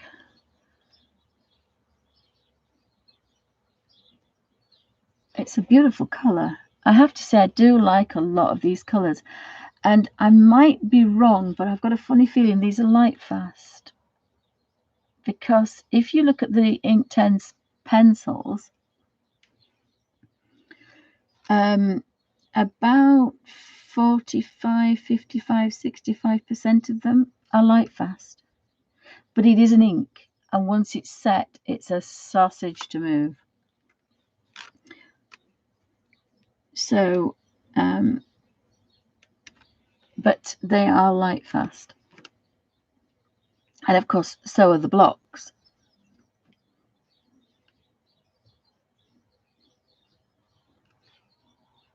This particular little #1 brush from Derwent is quite a delight to use. It will go to a point. This is an old one. It stains, but it always cleans. It doesn't look clean, but it will always clean, even though it doesn't look clean. You might miss one somewhere. So let me have a look.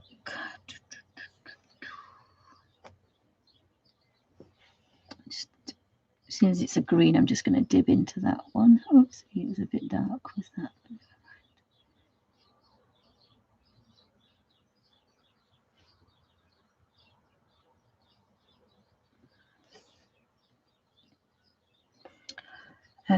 Clean the brush, because there's a tiny, and when you squeeze it, it gets wetter afterwards, so then you have to stop squeezing and draw it across, and then if you see, look, it's just barely damp.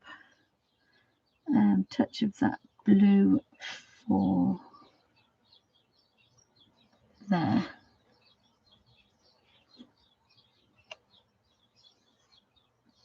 So I've got I think I'm going to turn that brown and then turn it into olive, but that's the colour of her hair. I like that colour for the nest. We might have to rethink that. If I do this for the wood,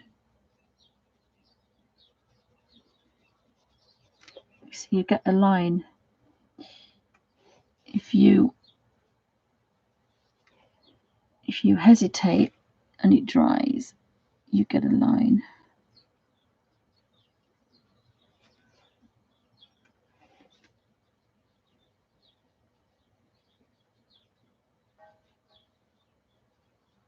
There's a line there that won't come out. It will not come out, that line, doesn't matter how much I scrub.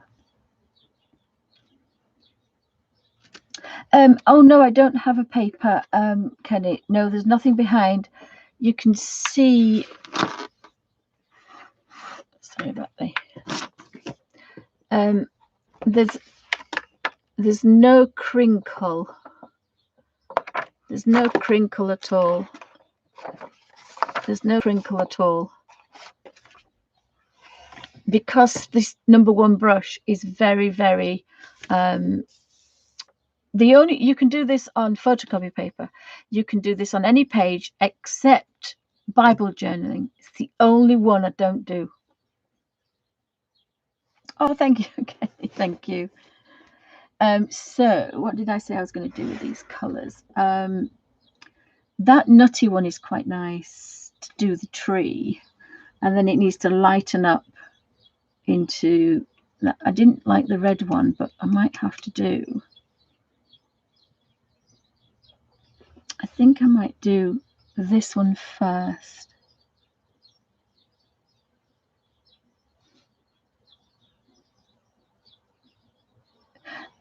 If I had a very tiny brush, I could do a highlight on this band, but I don't want to take this to that extent. This is touch and go. This is fun. I'm not trying to be reality, because she's not real.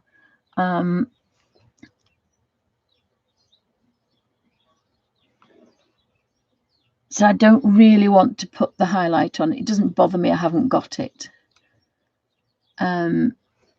if that makes any sense. This is touch and go. This is just purely enjoying the journey. It's not making a masterpiece,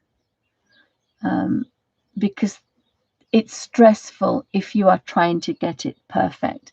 And the whole point of this is it's not stressful. And I know that doesn't sound logical, but I'm hoping that it might do.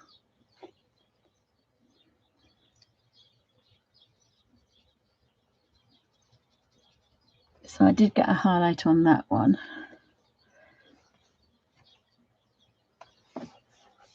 So I turn that round, and then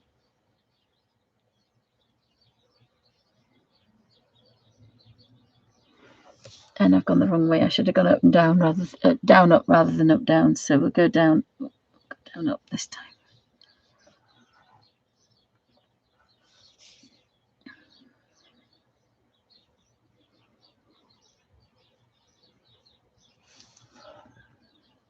So this is the size of a pinhead now, because I kind of want a nice rich colour. Normally I would only need to come up once, because if you do this, you see I'm pushing down and it's getting wetter. So what I need to do is not push down as much, just the tip.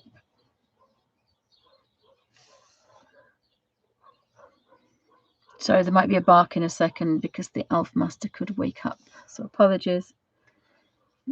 Do not pick up a hot scalding cup of coffee because Alfie has been known to I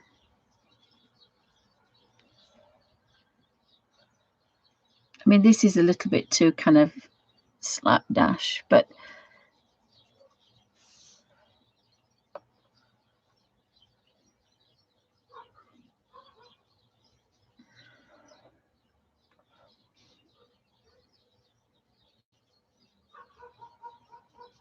I've got a little bit of a highlight. Sorry guys, there will be some big barks in a second because Alfie can't help himself, unfortunately.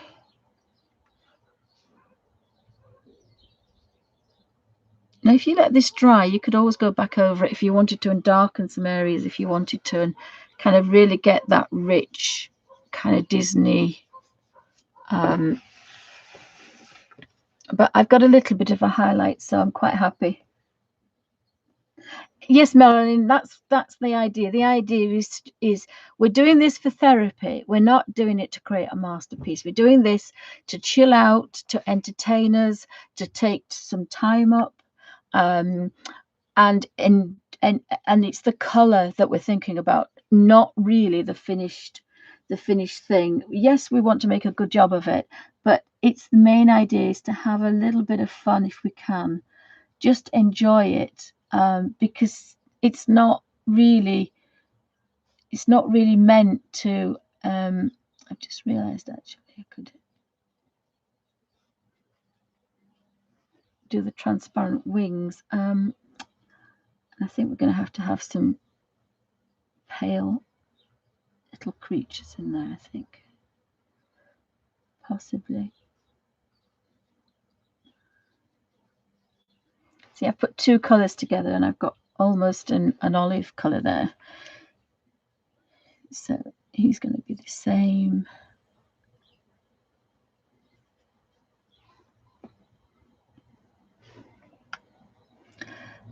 Probably won't do a sky either.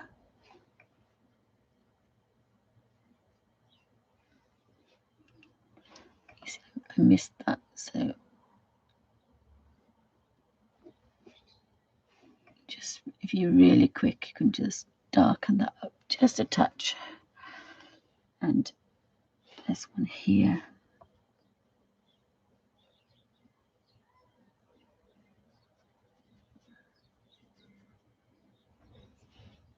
So thanks for joining me, guys. I hope you all got your colouring things out and having a pleasant afternoon or morning, depending on where you're on the planet.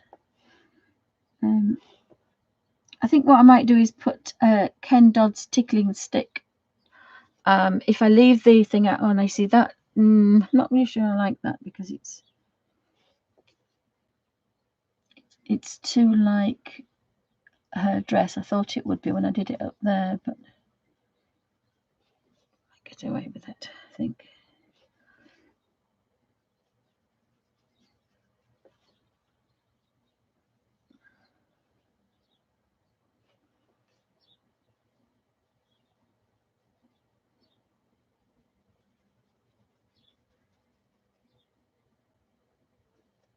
There we go. Sorry guys, I've forgotten what I was saying.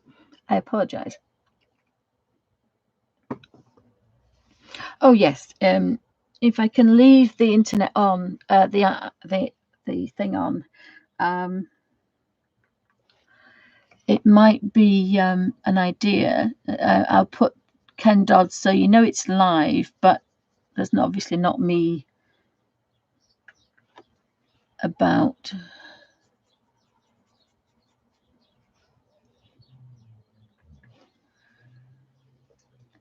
Oh, Alfie's woken up. Shall we have an Alfie cam? Hi, Alf. Oh, I've just said I'd do. My daughter's gone to the Abbey to look after the art group, and I did say that I would put the stew on in my big pot and see if I could make the tea, because I don't often cook, but if I'm up here I would be able to do that. Oh, I quite like that. Now I do need a bit of a fleshy colour, and I think I'm going to fail on this one, so she might look like she's been tangoed. Apologies. Yeah, she's going to look like she's been tangoed.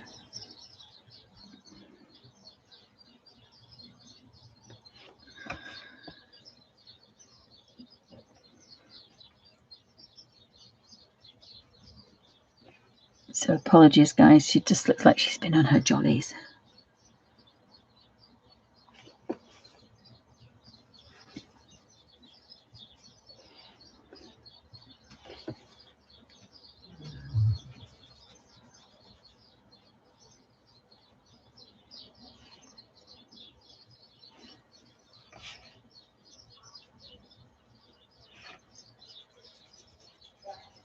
Sometimes it's just to take off that colour. And just to take off, oops, a bit much there.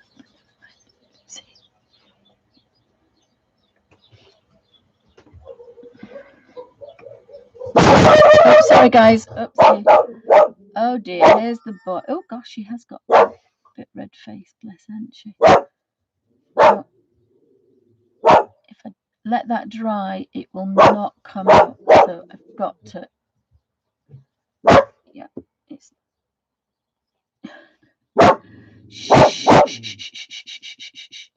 Alfie, that's naughty. Alfie, that's naughty.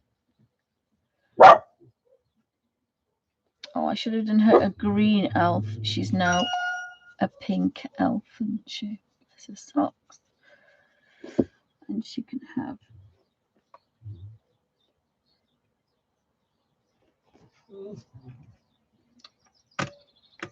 And you see, sometimes you can do that, and we don't have a flesh colour. I should have done brown, really. So she's a bit red, bless her. Sorry, guys, if you jumped. Apologies if you jumped. Alfie Cross, behave yourself. Just a touch of the blue. Alfie. Oops.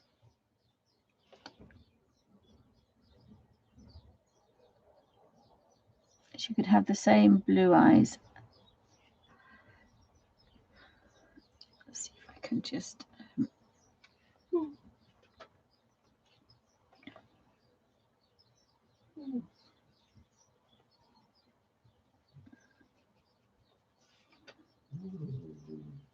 Just see if we can do a bit of something with this colouring.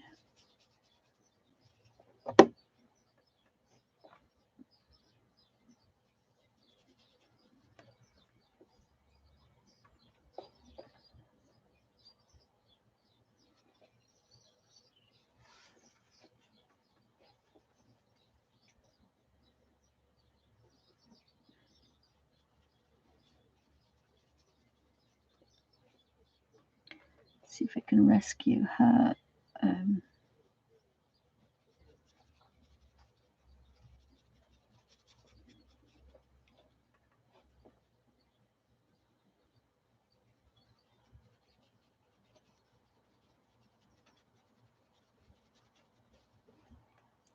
This is slightly better.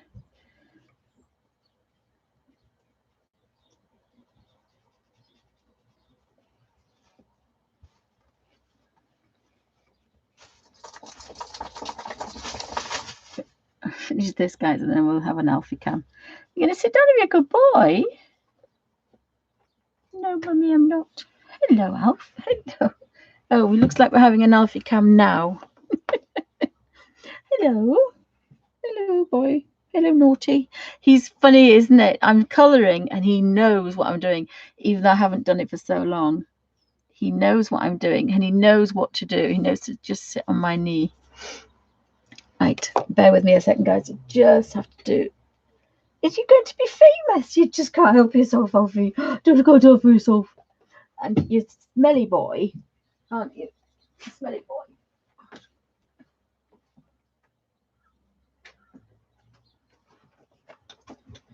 I'll let you downstairs in a second. You've got to be careful. So we've got bunnies and guinea pigs.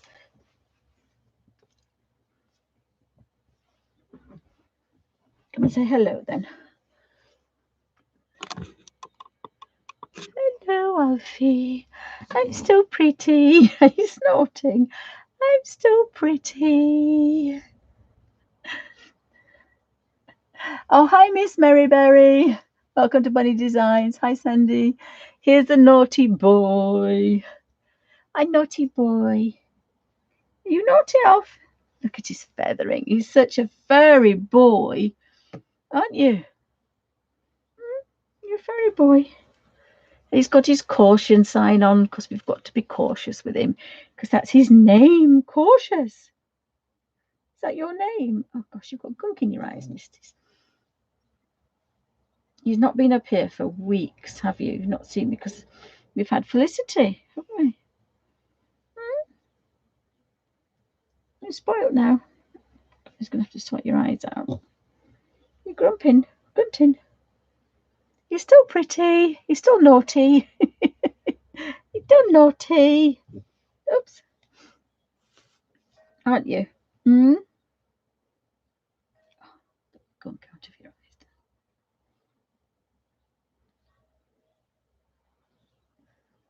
You need a bath because there's a stinky Pete, aren't you? You stinky Pete going to sleep? You can't go to sleep like that. So there we go. There's the Alf Master who wants to go downstairs and be naughty. Don't you? You're going to be naughty.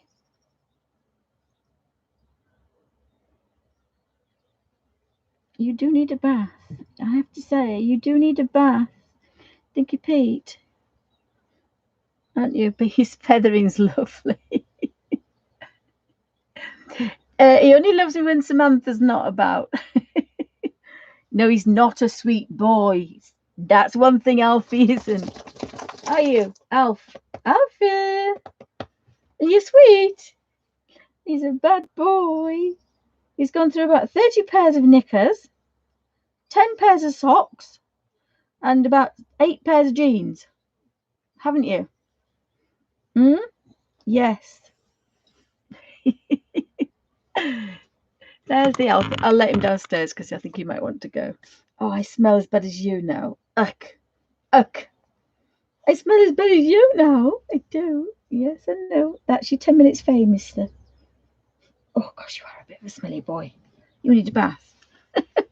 It's a bit cold in here. I've got the window wide open, so I've got a blanket because I'm frozen. But I'd rather, it's like sitting outside, so that's what I'm trying to do. Oh, dear. I smell like Alfie now. So my page is curled a little. There's a little. Oh, when I did the face, I went over twice. Can you just see that bit there? That's the crinkle, because I did give it quite a lot of rubbing, and that's what you get. But it's still gorgeous paper, so it's not too bad. We've got rid of her. I've been out in the sun all day, look. Which is quite nice. You can't take the colour off. I think once these are set, they're set. I'll just see if I can, because I didn't think at first they were, but yeah, see, it's not moving. It's not really moving at all. And if you do a line and then you go over it, you see you've got your line like the Inktense, and that's because the binder is it's a different binder. So once it's dried, they are set. So again, you've got to work very small spaces and fairly fast. Oh, I forgot the tree. I've got the tree to do, and I don't do backgrounds, but I think there's enough colour on there. I'm quite happy with the bright colours. Alfie's a bin. Alfie, come out the bin, please. Alfie, please come out the bin, Alfie. So if I go under there, and then at the top, I'll get the highlight. Just touch that one. Down here. And you see there's a line there that's not going to come out. Alfie.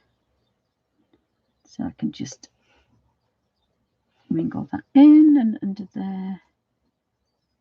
Now, of course, if you want a sharp shadow, oh, it's amazing to create a sharp shadow, but I don't think we all want to do that, really. And again, that brush then goes to be such a tiny brush. It's quite nice to work with.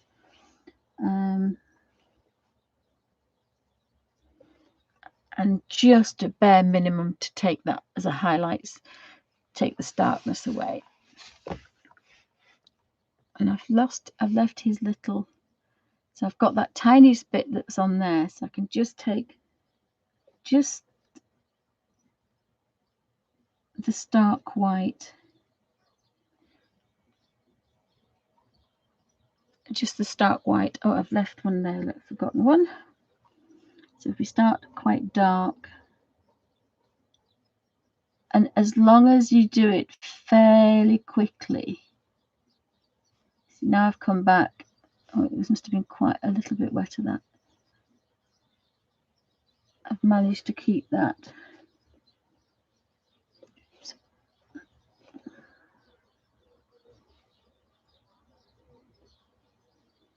I don't think I've got any more berries, but there's a bit of red on there, so I'll go over that one.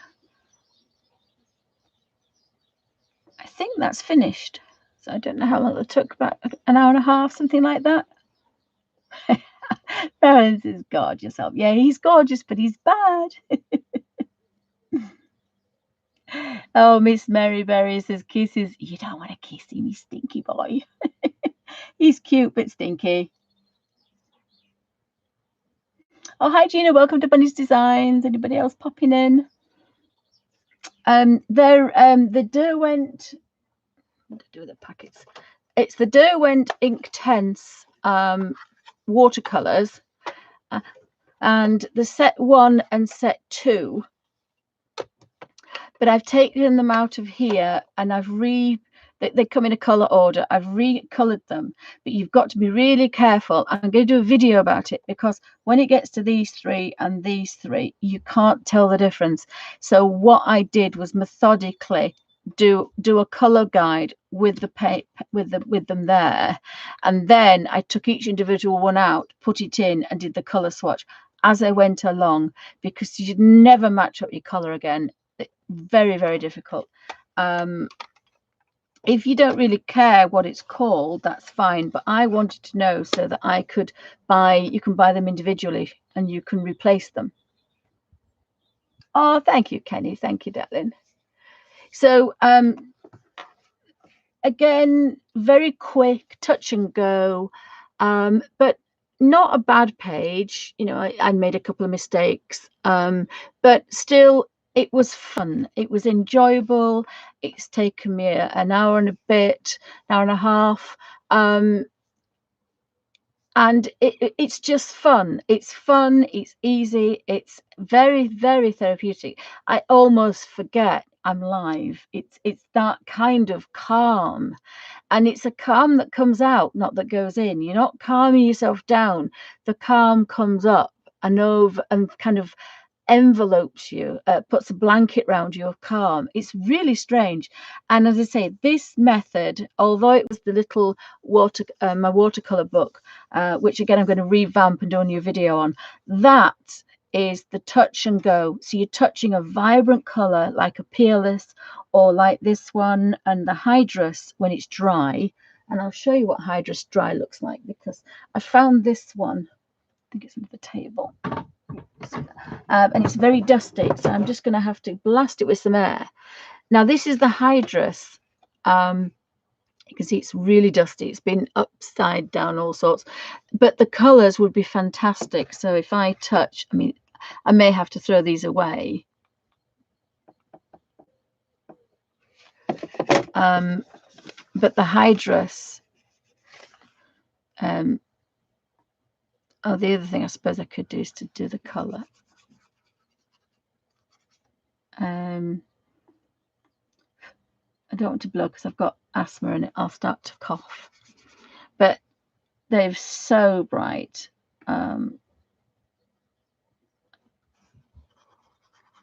Absolutely amazing. Even a drop.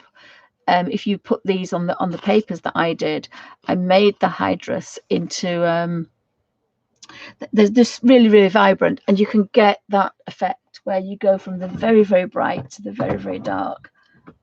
But yesterday, I think what did I do yesterday? I did something else yesterday. I may not be able to tell you what I've done on the other pages because I can't always remember.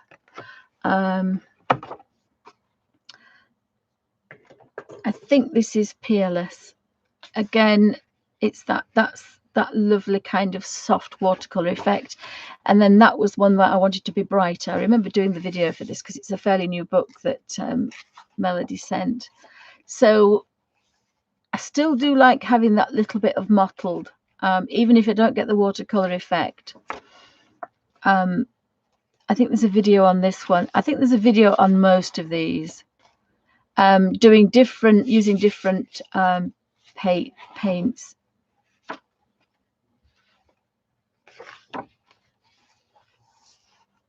This was doing the rule of 3 colors, scratching 3 colors together.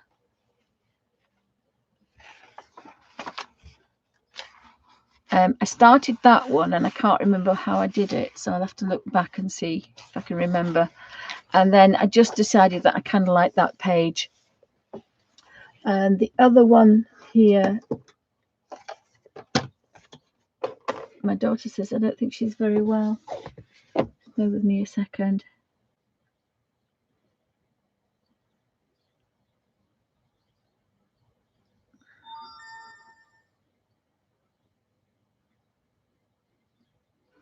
She gets really upset when she was crying a lot the other day. And then when you say Granny and she can see my face, she just screams. And I feel horrible. Are you in the bin, Alf? Oh gosh, he's licking his lips for some reason. So I'll just show you that. My daughter's just sent me this. Isn't she cute? She's changing every day. And she must have said hi. Say hi to Granny. Granny spoils her. But she's such a little cutie. I've attempted, when I had my iPad, I thought, oh, I'm going to try different pencils and different things on the iPad. And so I did attempt a sketch on Procreate, and I used a rubber light that has an eraser and it has a pencil. Darken them and lighten them, make them bigger and smaller, and that's how I did that one. Because she is quite a little cutie. I'm in of doing a portrait of she hasn't quite grown into her eyes. So but I'm going to do it in the pencils, and again I like to show what I'm doing. We are talking lots of pennies, and I think I don't think they'd last long in a colour book. I'm just looking for my sketch. Oh, Alfie, what are you doing? Alfie, behave, behave. Stop wiping your bottom on my bed. Thank you. It's delightful. I don't think I could stand Alfie. I mean, he's lovely, but he's hard work now. He's getting old and he's hard work. And do you see I read my sketchbook? I'm hoping to do them in the pencils. No, I've moved it somewhere well hidden. I'm just keeping an eye on what he's doing. What are you doing? He can almost talk, can Elf? Almost. I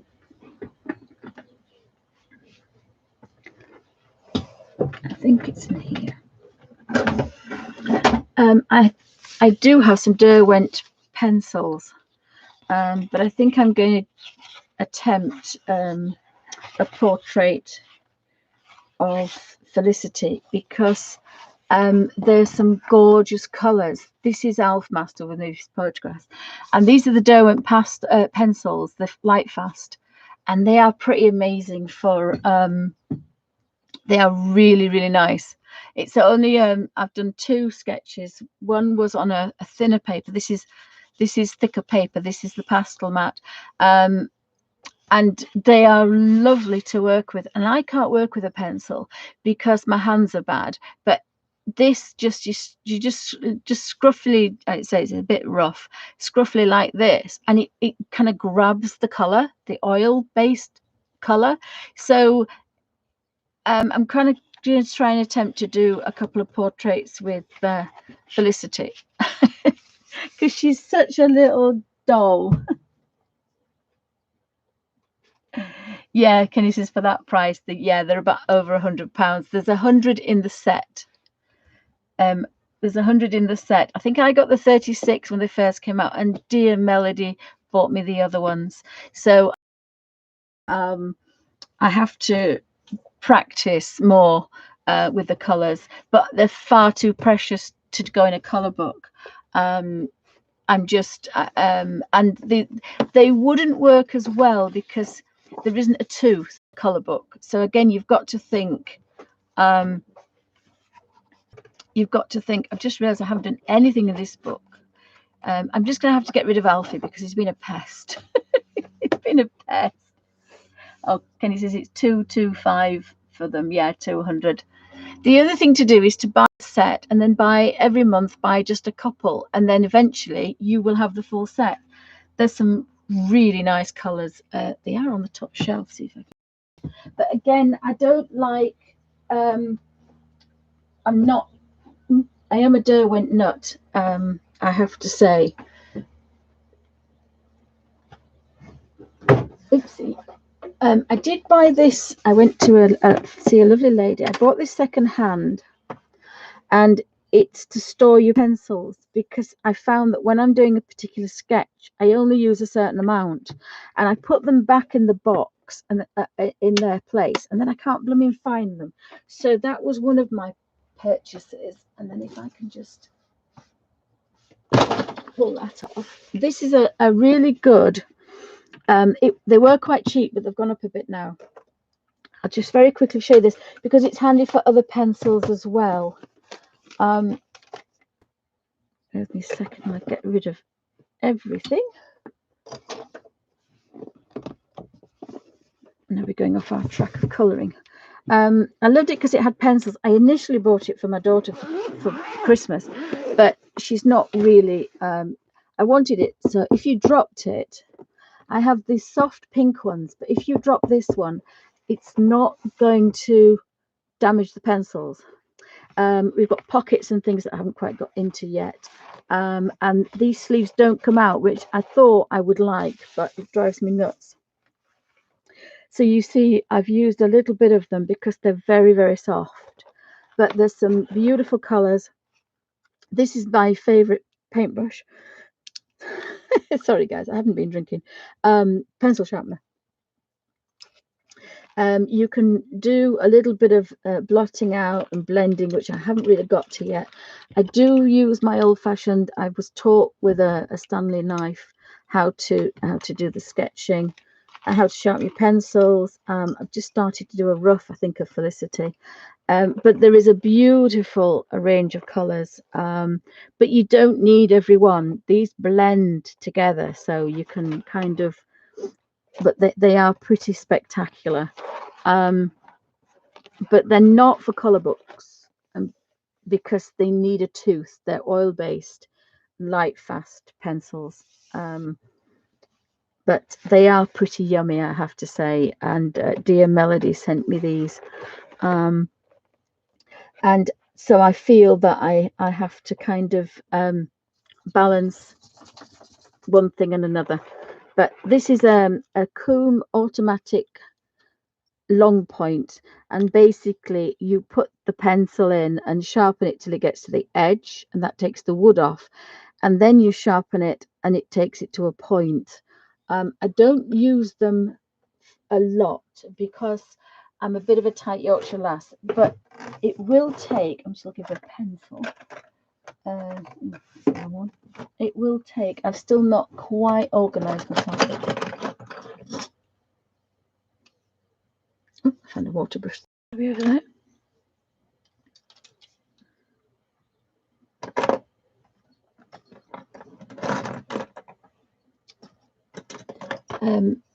The only pencil I do use, I've started to use this one, and the beauty of this long point is what it will do is it has these two. If you buy the red one, it doesn't have these, and you put that in here, which is a 2mm, you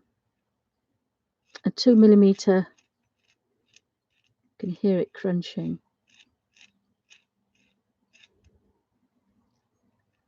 It's a 2mm lead.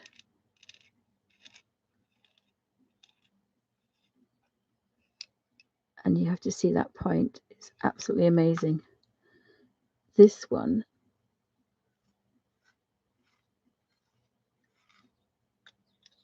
is even longer. So I use these two quite a lot, actually.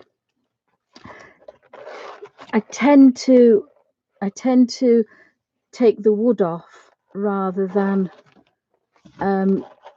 getting a sharp point. I don't believe in wasting that gorgeousness at the end. I'm a bit of a tight Yorkshire lass. Oh, Scooby, the Derwent light fast pencils.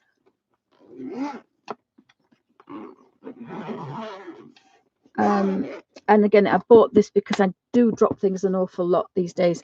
So my daughter said she didn't really want it, so it protects your pencils quite well. And they were, I think it was about 20 odd pounds, I think. But like everything that with the pencils, they've now gone up quite a lot. So have you got any questions? I'm sorry I've gone off on a tangent. I can't help myself. I'm a bit of a Derwent nut. I can't help myself. Oh, I forgot what Suzanne called me a Derwent Newit, I think, something yesterday. Alfie's sitting at the door. He wants to go.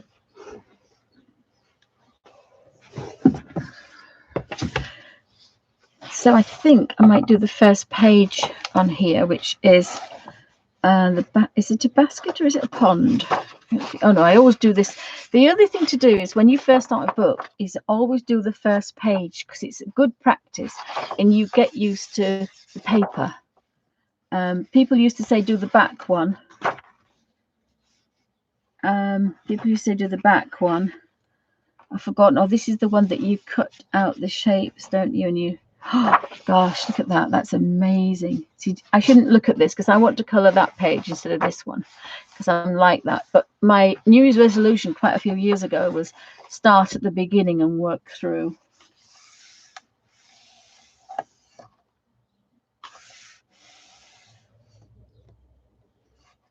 Oh, bye, Marilyn. Thanks for stopping by.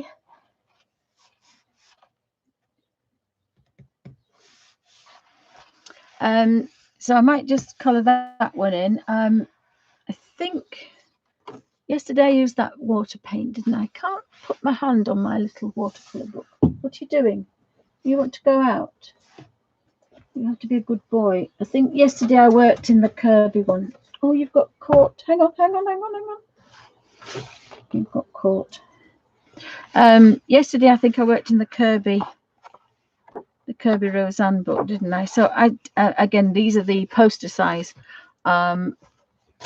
which again, dear Melody sent me, absolutely gorgeous, because we don't have that silly crease down the middle. So I'm working my way through these as well, and they are nice because you can take them out. I did this one yesterday, so not quite the same technique, but a little bit, because I got the watercolor effect, and that with my Winsor & Newton Cotman set. Actually, it was a set of 24 paints. So again, these, sorry about that, these are and I wasn't going to do anything with the top, and I've done exactly the same thing. I started mixing colors, but I think the 24 set is the better one. But again, it was just touching and doing a little bit of color mixing because we got a bit carried away, making these lovely, beautiful colors. But again, I think that this is there's some kind of continuity in this picture. Whereas if I'd have gone a blue, a blue, a blue, a red, a red, a red, they wouldn't. But they're all mixed together. And some of the greens I mixed the oranges and the yellows with, and some of the blues I mixed the greens with. So all these colours were connected. So I think that's what makes the colours connected, if that makes size. Oh, Dallas says, I love the poster size books. Yeah, they are really good. The other thing I've done is I've bought the Kirby's, the original two again, because they've dropped in price. They're about £5. So I always think, oh, I can colour them again and do them differently. It's difficult when they're at 10 and 20 pounds plus, but when they start to come down in price, it's like the Joanna Basford Christmas one. I got that one for half price. So again, it's good to look back on the original color books because they've come down in price and they're still as beautiful. They really are still as gorgeous as they ever were, but you can color them in different ways. But and the beauty of this is they're perforated and you can turn them round. So again, you've got that beautiful control, so you don't go over the line. And that was with the Derwent water brush. So no pot of water, no nothing, can do that anywhere, which again, I think is really important. I'm not sure how much the poster ones are, but I could draw this, I could color this one in every single day. I just absolutely love it. I'm just watching the boy. I might just have to text hubby to ask him to come and get the boy. You're going to sit down, Alfie, please?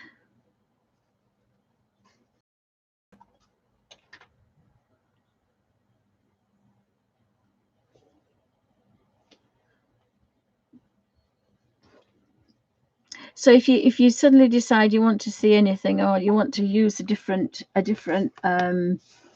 you know, all the different things I've got, different paints and colouring things, just let me know. But I didn't know if you want, we'll work with the Hannah ones today, and then oopsie.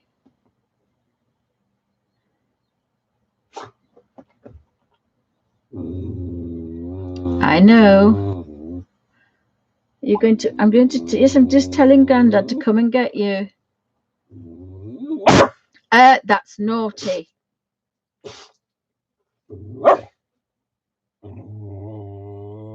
I'll put you in the stew.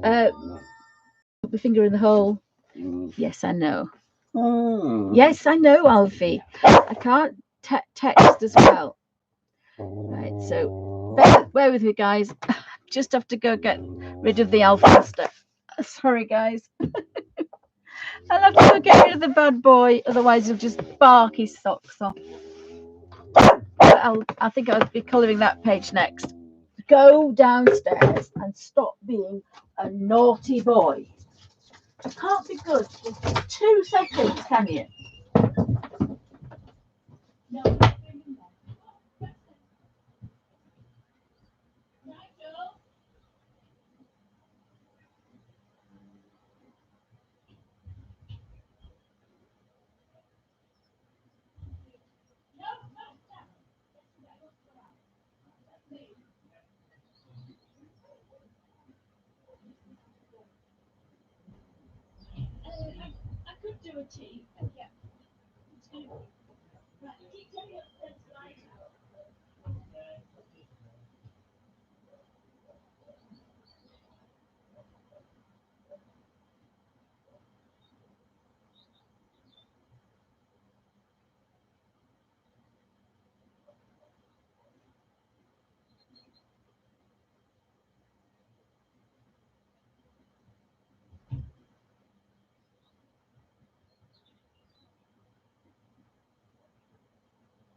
I've got rid of the boy.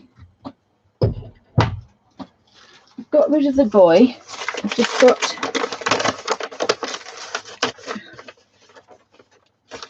oh bless. Oh, I've got my first Mother's Day card.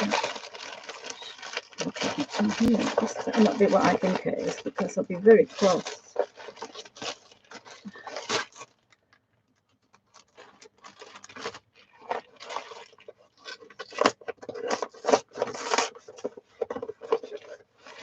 Just bear with me, guys. I just need to.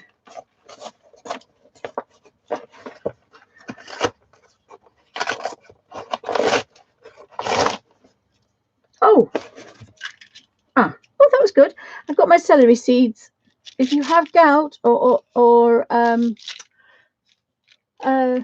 celery seeds are really good. Gosh, that was quick. I was expecting. I've sent off for some hand sanitizer. Well, rubbing alcohol, because when we do craft things, it's rubbing alcohol. Scooby says, I see all the dogs. Oh, it seems that all the dogs when they get older love to talk. Oh, chihuahuas, they talk a lot. Sandy says they talk a lot. Yeah, he's a bit vocal. He's when he gets going. But the funny thing is, the other dog we've rescued from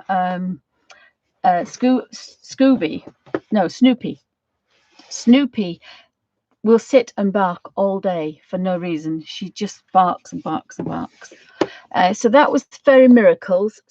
So pop that there. Haven't quite got my studio sorted yet.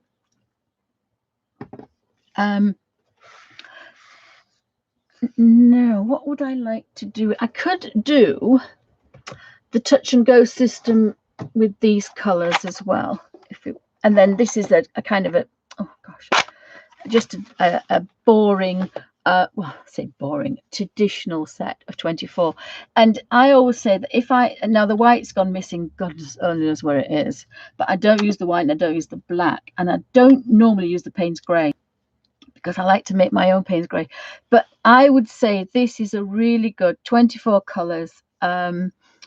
This is a set that you can make any other colors, but if you don't want to do a lot of color mixing, it's still 24 colors is the best set, and they're all traditional. There's a lemon yellow, cadmium orange, cadmium red, Elysian crimson, there's a purple lake, French ultramarine, there's a bright blue, cerulean blue, sap green.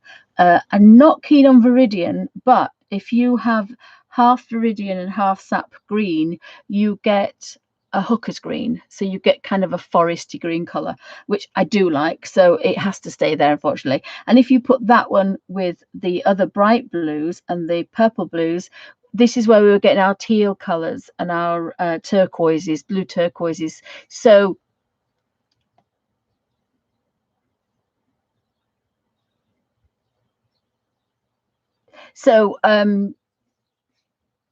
I think this is a really good set. Then there's yellow ochre, there's brick red, there's raw sienna and burnt sienna, and then raw umber and burnt umber, Payne's grey and a black. And they say there should be a white there. And I think that's the best. That's the best 24 colours you could get. I would probably take out Payne's Grey and put gamboge, but a little bit of orange and yellow together, you get gamboge anyway.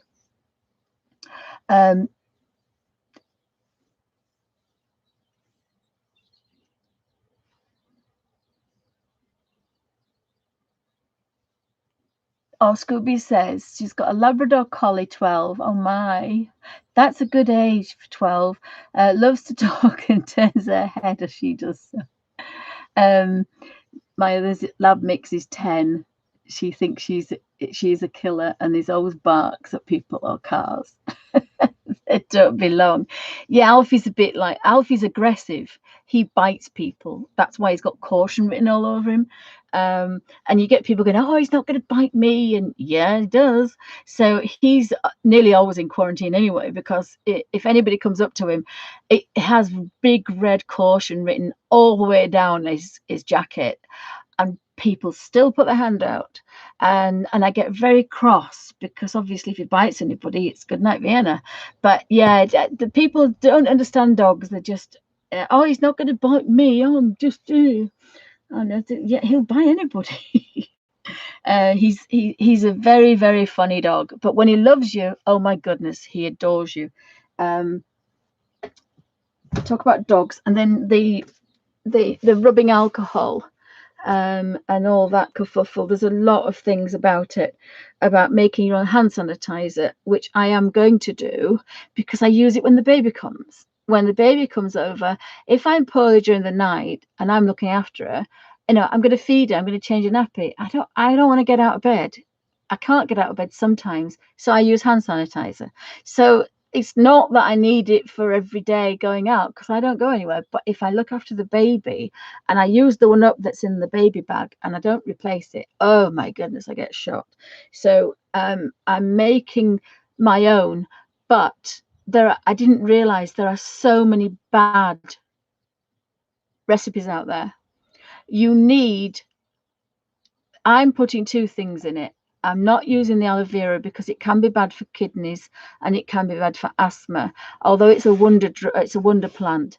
I am putting rubbing alcohol with a couple of drops of whatever I've got about in my essential oils, and I am putting vegetable glycerine. But I've got to keep the alcohol content high up. Oh, I've got a cup of tea. Rub it on there, please, Dan. Thank you. Oh, thank you. Are you cold? I am freezing, but I'm having the window out, so it's let me outside. All right. You want the window leaving open? No, I'm fine, darling. Thank you. I got a cup of tea. So, just sort matter. You might have to cook tea for the girls because I'm busy. Okay. I won't be doing the stew. Okay. So just cook for you 3. That's fine. Okay. Thank you. I'm in quarantine, but he's brought me a cup of tea. So I've got to remember to wash my hands because I've touched the handle, and my daughter's had a cough, so you've got to be a bit careful with me. So I'm making this rubbing alcohol. So I've looked online and I've been on it was a doctor that made it, and putting a couple of drops of 99% alcohol, rubbing alcohol in it. It's ridiculous. You might as well just wash your hands with soap and water or chuck water over yourself. It's not good. If you're going to make it yourself, you've got to make it correctly. And it makes me really cross that people make things that are not safe. And I'm extremely cross about it because people are making a lot of money out of this. And I've also done it because my friend who's like me, she's CKD, and she's also she hasn't got asthma, but she's 80. She needs that because she wants to go out and about. So she needs that. And I think it's a bit bad that she can't get it. And also the supply to these Abbey's gone as well. They're short. And we think people in the Abbey are taking it. It's really horrid. I told the story yesterday. My friend went to London to see her sister who's in her 80s. And they were having coffee in Waitrose in one of the London, I don't know whereabouts it was, and they had coffee and cake, and she said, I need a few little bits. So my friend says, well, I'm not going to bother shop because I'll do it when I get back to Yorkshire. She's been down there for a week and a half, nearly 2 weeks, I think. So she said, no, if I were you, she said, well, I haven't got any toilet rolls, but I'll get them when I get home. So she said, well, if I were you, I wouldn't. A load of rubbish, Kenny, but I'll come back to that in a second. Remind me. Absolute total rubbish. Vodka. Absolute total rubbish. Sorry. Yes, completely rubbish, but we'll go through that in a second. So my friend, she said, I want some long life milk, because that's what she uses every day. It's not a new thing, she uses every day. And she said, I want some toilet rolls and hand sanitizer and soap. Well, she got the soap. Obviously the hand sanitizer was a joke, but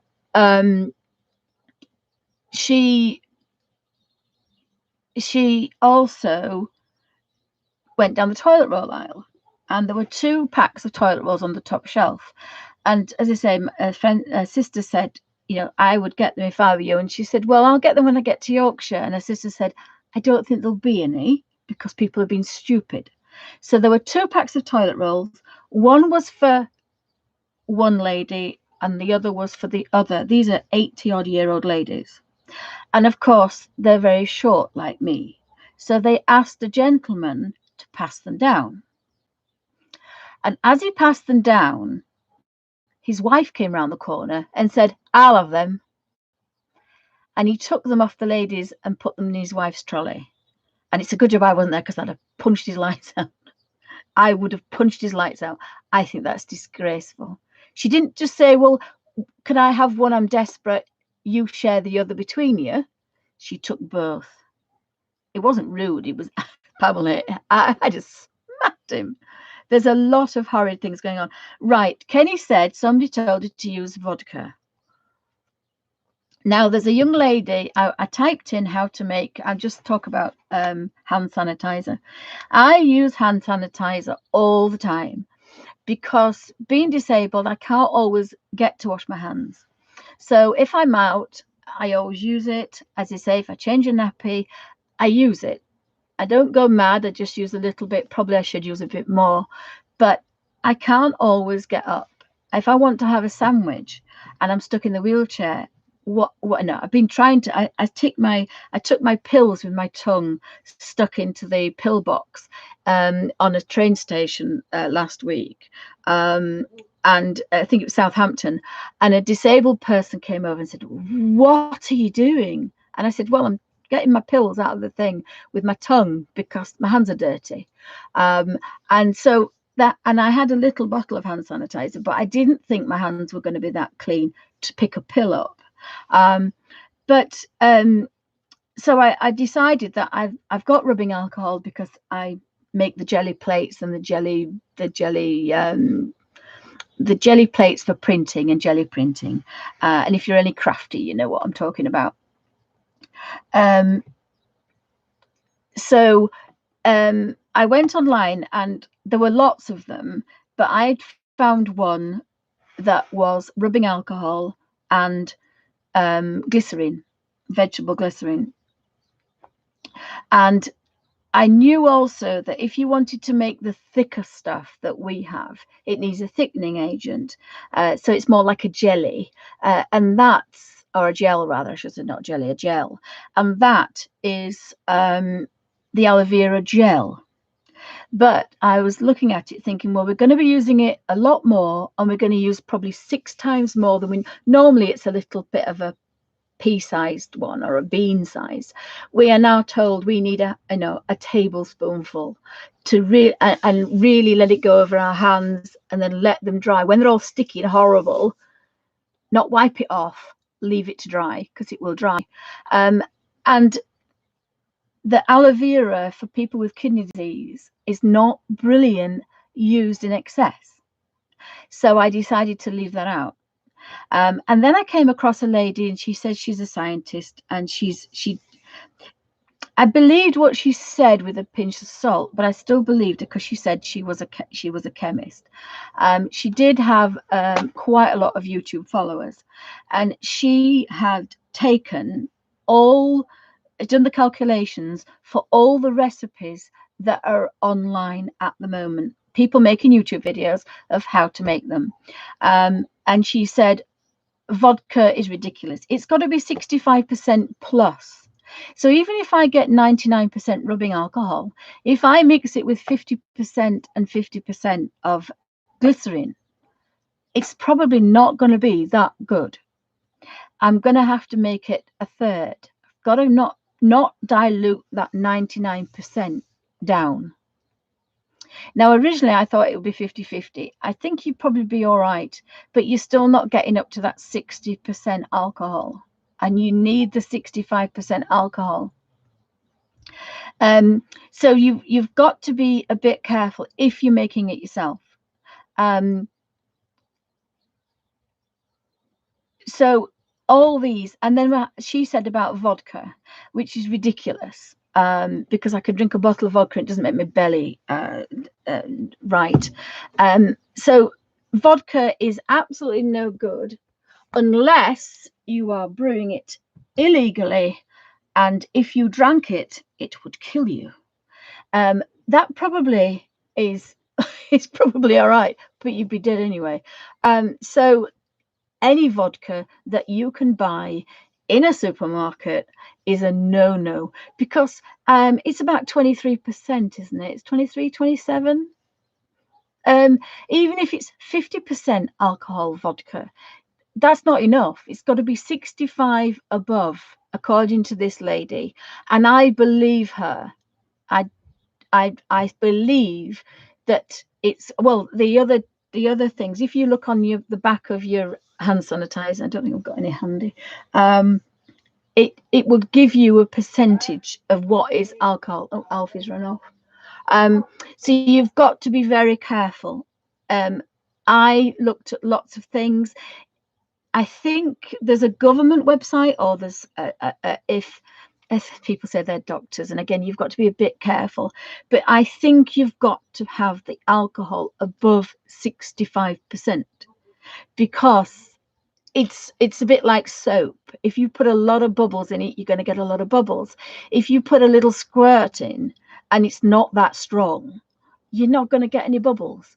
So it's, I know that's a silly way of putting it, but if that makes any sense. So if you're going to do anything, make sure you do a lot of research. I haven't gone mad. I've bought a 1-2 litre thing of rubbing alcohol, sorry, of glycerine, and 2 litre bottles of rubbing alcohol. And the reason for that was my friend hasn't got any. So I've said to her, keep all your bottles and I'll fill them up. And also the Abbey can't get hold of any. So if I make it, I've got to make sure it's darn strong. So I'm not making it to sell it. I'm just making it for odd people to have. So I didn't go mad and buy loads and loads and loads. But the other thing to remember is all the people have said, Donald Trump and Boris Johnson and all the health organizations, washing your hands for soap and water and singing happy birthday twice to yourself is better than hand sanitizer. All you need is soap and water. It doesn't have to be scalding water, just warm water. I do mine and it doesn't very normally get that hot. It's the rubbing of the salt, the soap. It's the rubbing round. It's the bubbles, the foam, the lather that you need to then wash off. But you need to do it for 20 seconds. And I learned this about a year ago. When my husband just does that, and I say, Nigel, that's not doing it. And when I looked, somebody said it was a health organization. I think it was the National Health had said, you sing happy birthday twice. This is a new thing. They've said that washing your hands with soap and water and doing this and round your rings and round your wrists, doing this, and it hurts me to do it, and then doing this again, and I scrub my fingernails, doing that and singing happy birthday twice means you don't have to time yourself. If you can sing happy birthday twice, lather yourself, roll your sleeves up and get right round here, because cuffs are the dirtiest things on the planet, and get in there. And if you've got a fingernail brush, just do it quickly. I only do it quickly. I'm not obsessive, because I can't use a lot because my hands flake off. And as you can see, they're a little bit dry, but they're not, I'm not doing it to excess. That is better than hand sanitizer. You know, you go in the house, you wash your hands, you sit down, you watch television, you get up, you make a sandwich, you wash your hands before you make a sandwich, and then when you take the pots away, you wash your hands again. Obviously, you go to the loo and you wash your hands. They did a survey in London. 55% of men didn't wash their hands, and 45% didn't, and 65% of women. 65% of women did, and 45% of men did, but the majority didn't. So again, it's a good idea for normal health and hygiene to wash your hands when you've been to the toilet. Sorry, I'm backing up. But I think we've got to get this right. They have all said washing your hands. Every time I go in there, I wash my hands. When I come back in here, I do something, and then I for some reason my hands feel a bit ugh. But of course I'm touching paints and everything.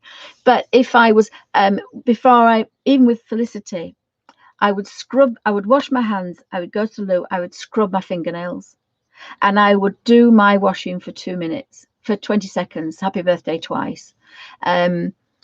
Before, because I didn't want to pass any germs on to her. I had her when she was about 3 or 4 weeks old, and I was looking after her, so I didn't want to do that.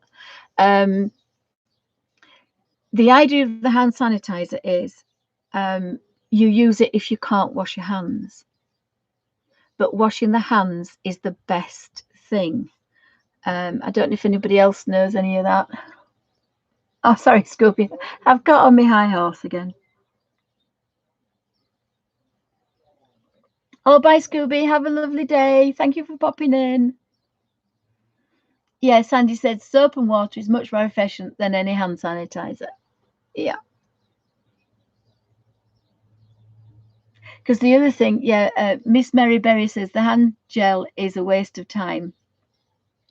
The only time it's good, and like people were at the races and they pumped 4 or 5 times, so they ended up, or if you're going to hospital, you pump. If you're going to see your mum, and you pump, and I've done it once or twice.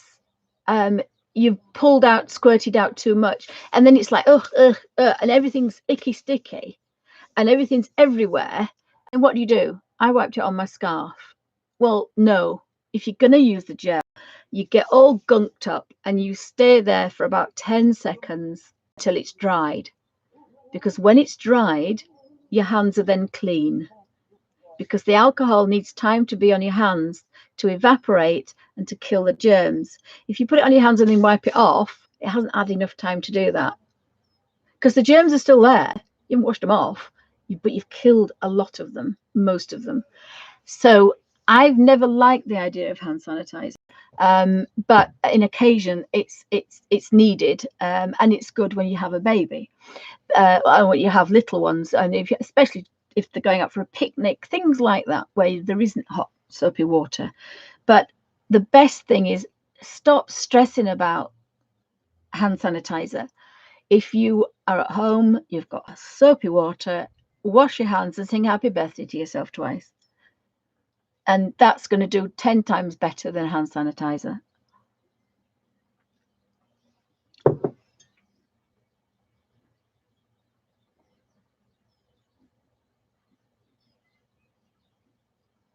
Oh, yes. So Miss Berry says, wait till you get to running water. I mean, if you can't get to running water, then yes, you need it. But you need a lot of it. Whereas before, we just used probably a size of a kidney bean. They're telling us now to do a good job to get the virus off our hands if we've picked it up. We need to use about a tablespoon size on our palms and completely gunk our hands up where it's like uncomfortably sticky and horrid, and go around the wrists, go between the fingers, and around your rings. That's what they're saying. So if you've got a hand sanitizer, it's not going to last long, but it's there just in case you need to do it, so that you can then eat your sandwich or eat what you want, but I still wouldn't eat my sandwich with that. I would put my face in my sandwich bag and trough like a donkey. Looks ridiculous, but I'm not touching my dirty hands. I wouldn't do that anyway, because when I've been on all these trains for the last few months, I've had to do that. I've had to eat. I've had to choose something that I can eat without opening it. So all the sandwiches that are cut in quarters, I've not been able to buy. I've bought things that are in baguettes. I've bought things that are in a wrap so that I can hold it in its paper. If you buy a pasty or anything from the little shops, the bakeries, you can have a bag. And when the kids were little, and I'm going back 22 years, I used to ask them to put 2 sausage rolls in separate bags so the girls could hold it and eat the sausage roll with the bag round it. And that's a long time. That's a long time ago. It's 20 years ago. But if we were out, we didn't have the hand sanitizer. We didn't have it then. All I said was, please, could I have the 2 sausage rolls or the 2 pasties in 2 different bags? And they used to look at me and I say, yes, because I want to give one to one girl and one to the other, and I don't want them to eat it with their dirty hands. Oh,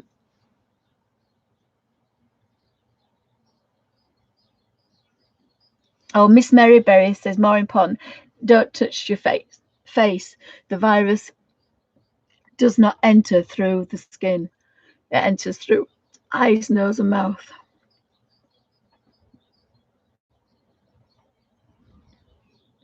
Yeah, it goes through the trachea and the lungs.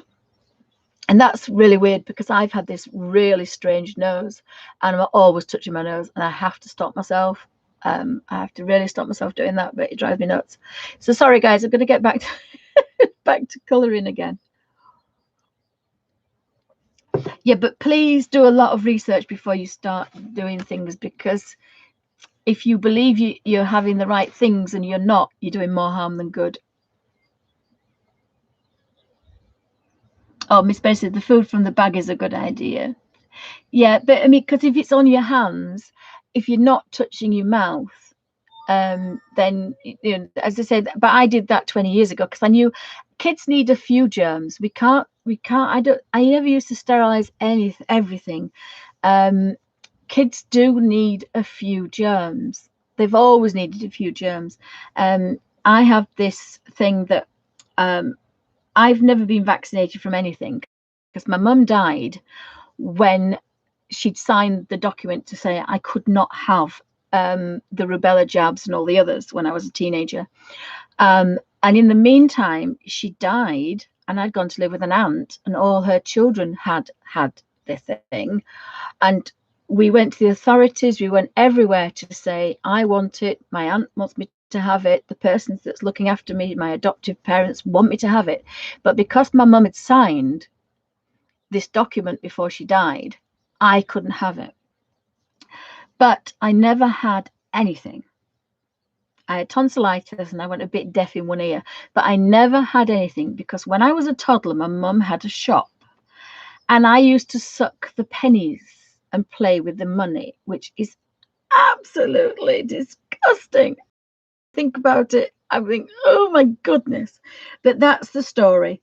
The story was, I always had scabs around my mouth because I was sucking the pennies and playing with the pennies. And I mean the old copper pennies, and because I was born in the 60s. So in the early 70s, I was eating pennies and money and coins. And all I can think of is I obviously picked it up and sorted myself out. I had so much of it, I'm allergic to everything.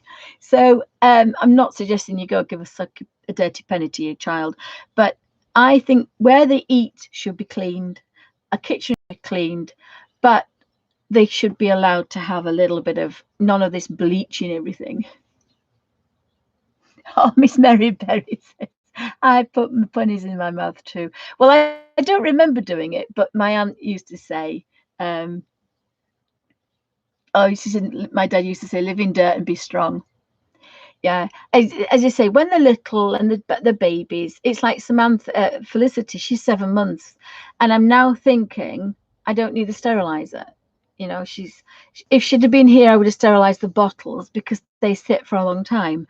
But her other things, I used to sit with boiling water, and then I used to put the food in when I made the food for her, the mashed up food. So everything was spotless.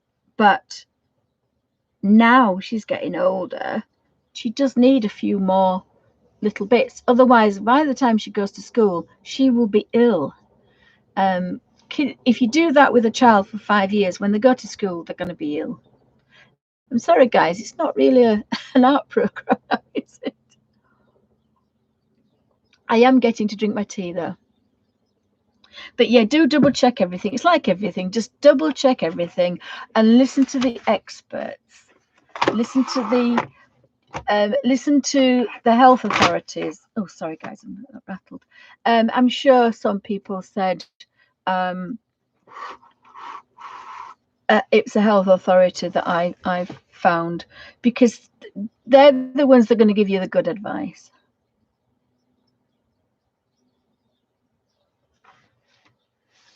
I'm going to go that way, don't I? I've forgotten that's a bit wider. In fact, I think I could use my brain and do that. That might be better.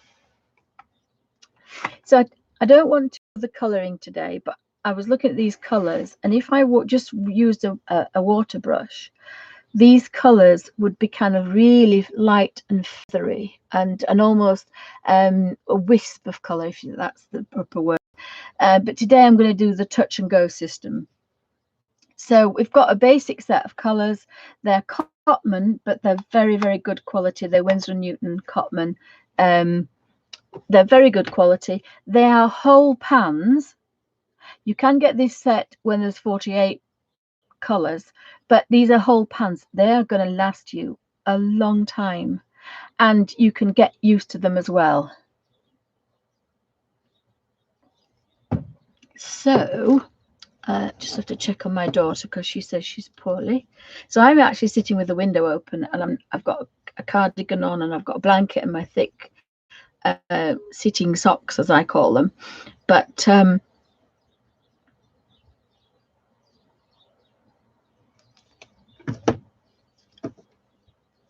I've used about a quarter, I think, of my brush to do a full page. So normally I think a full page is a good. Oh, sorry, I keep doing that. I don't know why. So I'm going to have a look at these. The other thing to do is that little bit of paper. Now my husband shouldn't have brought me that, because he shouldn't have brought me that, really, because it might not be that good.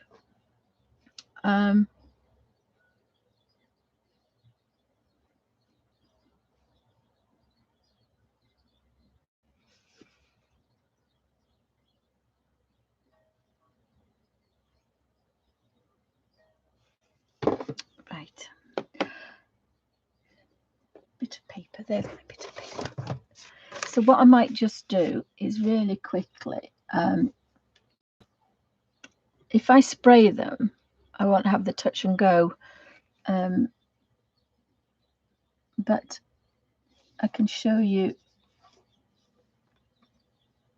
Oh, I tell you what I'll do. I know what I'll do. I'll do it with a bigger brush. I'll do it with a bigger brush. So thanks, guys, for letting me have a waffle. That's a number. Oh, these are all number ones. But that seems to be wetter, that one. So I'll just use that for a minute. So this is a lemon yellow. I'm just going to do this really roughly, and hopefully I won't have to clean the brush because I'm going darker, darker, darker.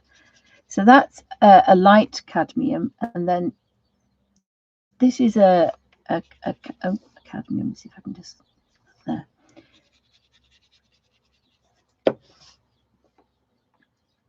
And if you're going up your colours like this, you should be okay. I want to get a really strong colour to say, yes, these are not any kind of ink tens or anything, but the colours are beautiful. If I get that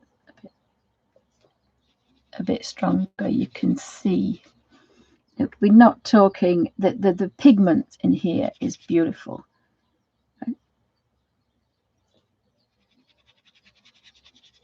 There's a slight difference with that one, and then this one is the cadmium red deep. And then we've got alizarin crimson.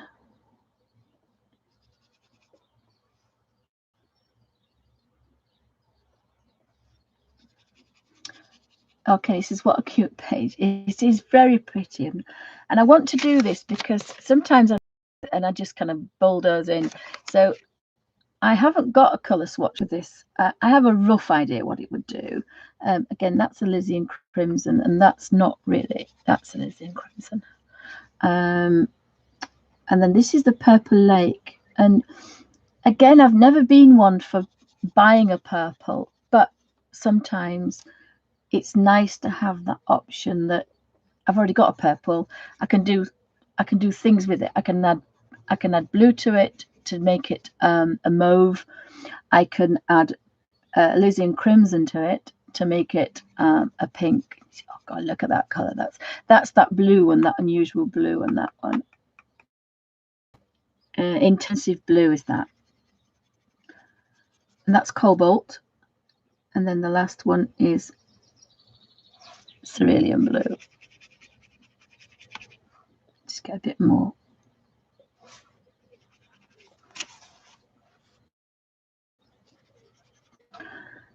It's always a good idea to do this.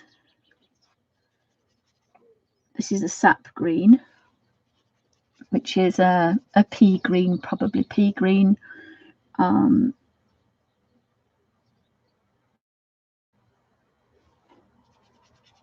that's Viridian. Now I am going to clean the brush because I'm now going to go back onto the light colour. So let me find.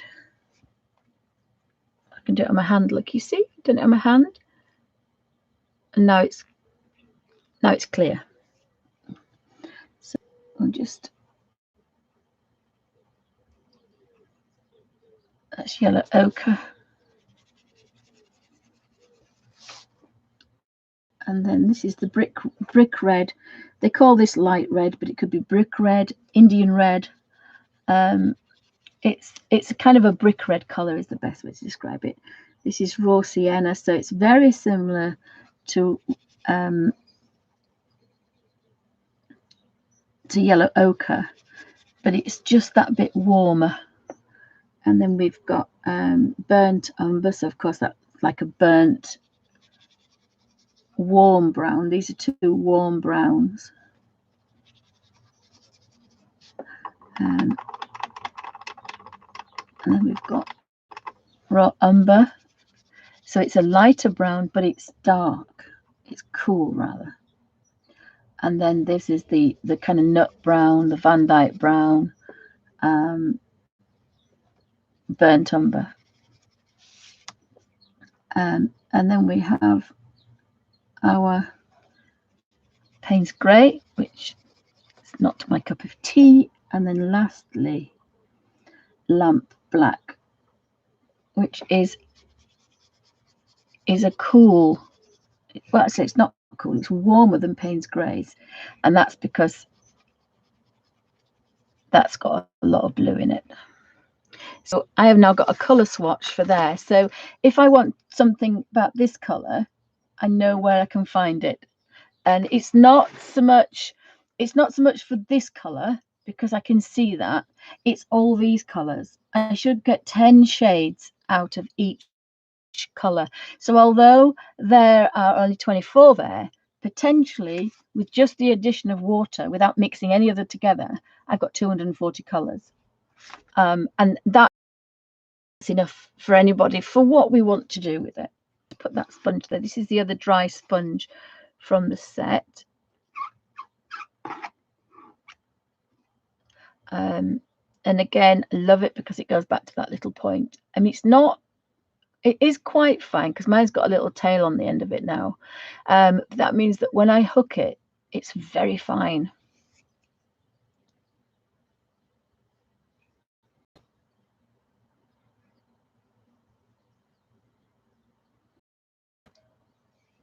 So thanks, guys, for stopping round. Hope everybody's ploughing on in there. And we'll crack on with a bit of colouring now. Oh, it's a handbag. Oh, is it a handbag? Do we think it's a handbag? At first, I thought it was a boat and a pond. Gosh, I think I know what I might do. I might do the first one first, very quickly. So everybody knows that I like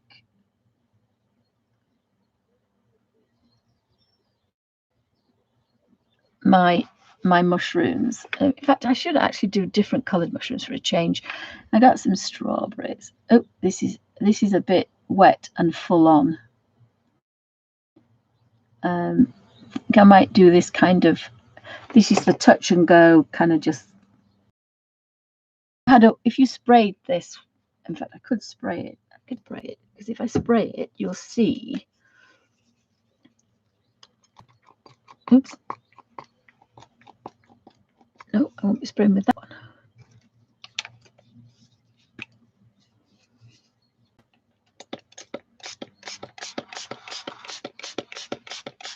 Just so they sheen. We don't want too much. And that's going to give me this colour most of the time. I'm not going to have my pale. This particular one will be really, really strong.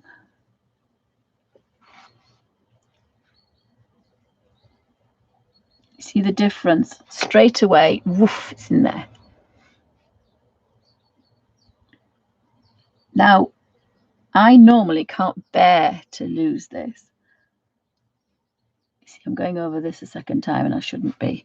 There are some in there, look. But again, I'm only picking up just a tiny amount. And this is the bit I really don't like. I have to waste. Oh, I've got a strawberry down here. I don't have to waste it. You can have a paler version there. So then that means that I'm going to waste a bit, but not a lot, because it would break my heart to do that. The other thing I would sometimes do if I wanted to do that is on the strong colour and then turn over and colour will go on the second page, and then I'll go back to being strong and going on the other string. So I don't know if that made sense. So I'll show you what I mean. So we'll do this strawberry here, and then I'll turn the page over, and we'll do this. We'll do this heart. Now remember, this is watercolor. I don't think it's particularly light fast because they're, but you can move it about a bit if not too much. But you see, I got a line there. I can get rid of it because it's a watercolor. I can't scrub too much because scrubbing and water, it means that it will damage the page. But I've got rid of the lines. If anybody's got any questions, pop them in caps. So now I've got a green. I don't normally like Viridian, but we'll go with this. We'll go with sap green.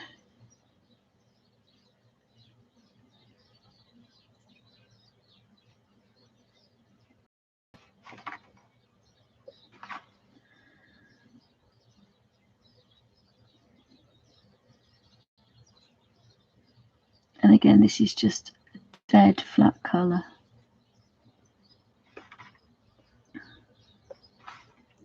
So my brush is a little bit damp, but as soon as it touches the wet paint, it's picking up lots of colour straight away. Solid, strong colour.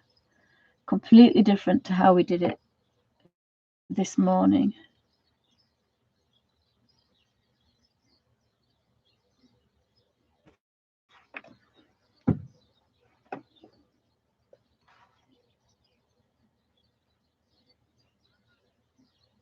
See, there's still tons of colour and there's no variation. You haven't got a watercolour effect. It's just solid colour. But it's very easy. It's touch and go, and it's just really nice to work in brighter colours.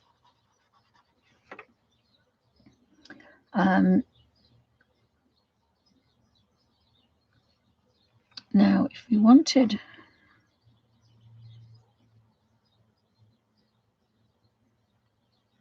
some bright colours,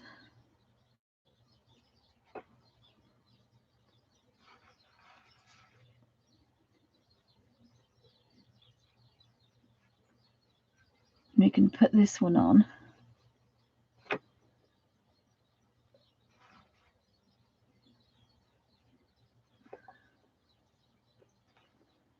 And again, I've not done this before as such.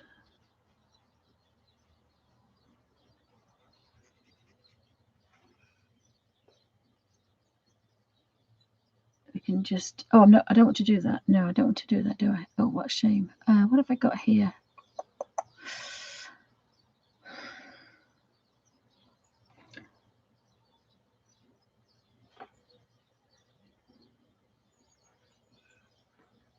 Oh, I suppose I could do this one. I could do this one. It's a very strong colour.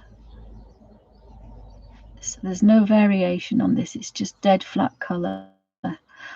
Almost like a marker. And I used to, when I first started making videos, I used to say that this is the consistency of a marker. So it's dry now. You can see that's what you want. And if you were doing this with a marker, you would have probably about 3 seconds, and then it would dry. And that's the consistency we were looking for, really. Flat colour. But the other thing is, there's no way we could use a marker on this double-sided paper.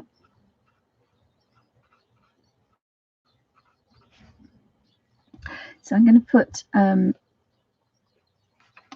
little bit of blue over this.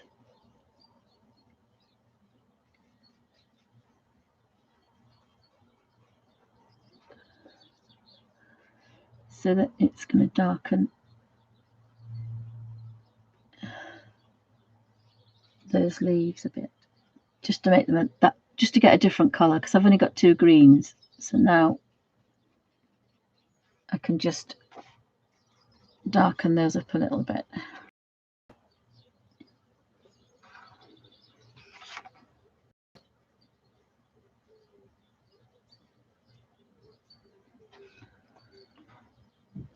Has anybody got any questions? So got a ladybird, so I need to clean the brush, which I didn't want to do really, but hey ho. And we've got a ladybug. And you don't really want to go over the black spots because you will make them dull, and we don't want to do that. So this is good practice to stay in the lines.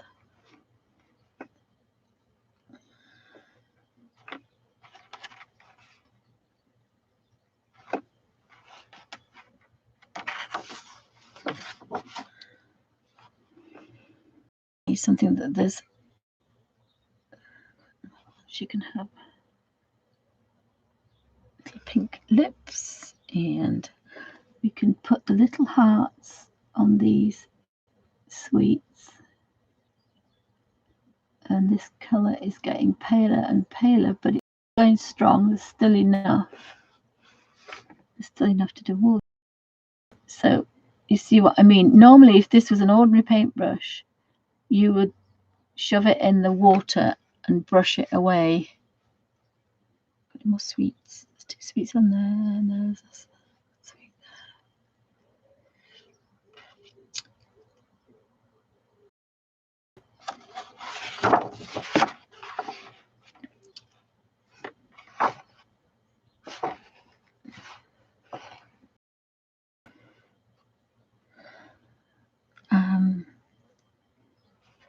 I think we'll do the cottage. I think we'll do the cottage this colour. See, I'm working fairly wet now.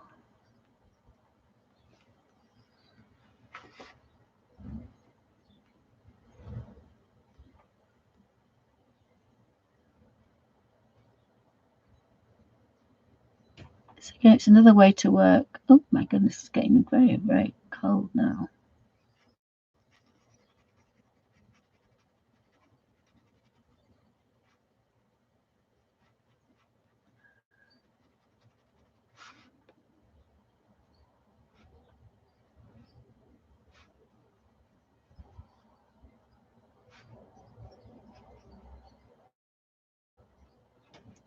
Again, if I'd have started at the bottom, I probably would have had a nice highlight, but that's okay. I can live with that.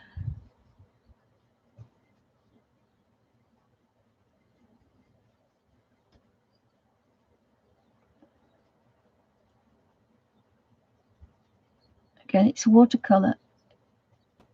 If this paper was strong enough, I could bring this back several times because it's a watercolor.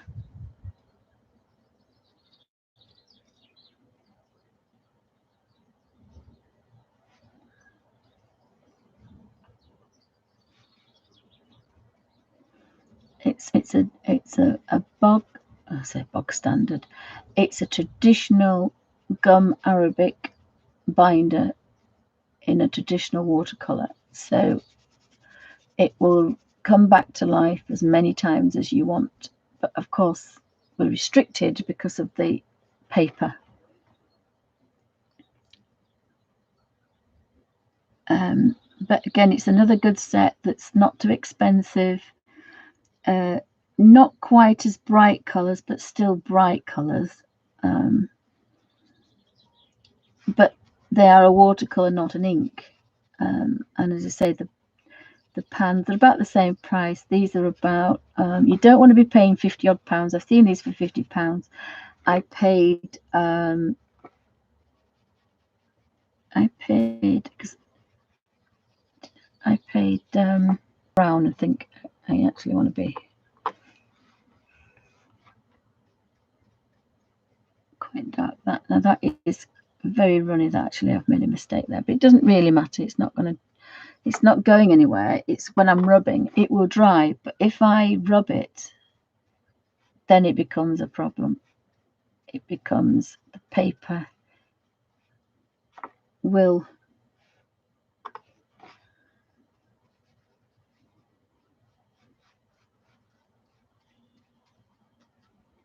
it's time to dry out now. The wind in here is drying it out, and because it's drying out, it's not doing that dead strong thing. It's going back to dry, and I'm getting the wetness from there.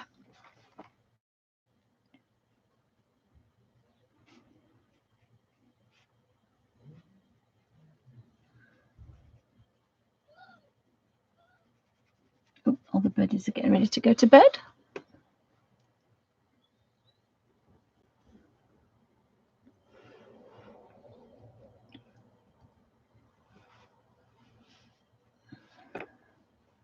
So again, I'm not quite sure what's happening down here, so I'm going to look down here.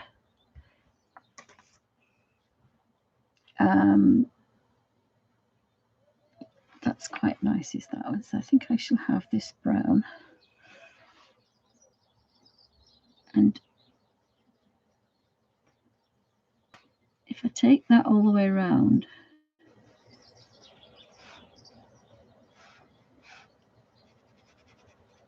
you see, it's nearly as light as that one now.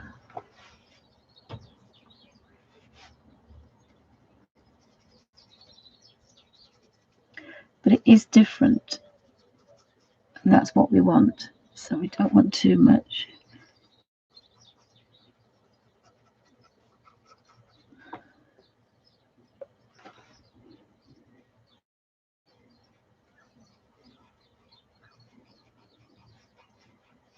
And again, this is quite enjoyable. I'm playing with the paints, finding what to do, and just having a bit of fun. And this is what it's all about. So then this is my first practice. So when I come to carry on, I've got an idea. Oh, well, actually, if I wet that down, I get this. I kind of like that. Whereas others, they need to be a lot weaker. to do, because obviously different pigments need different amounts of water.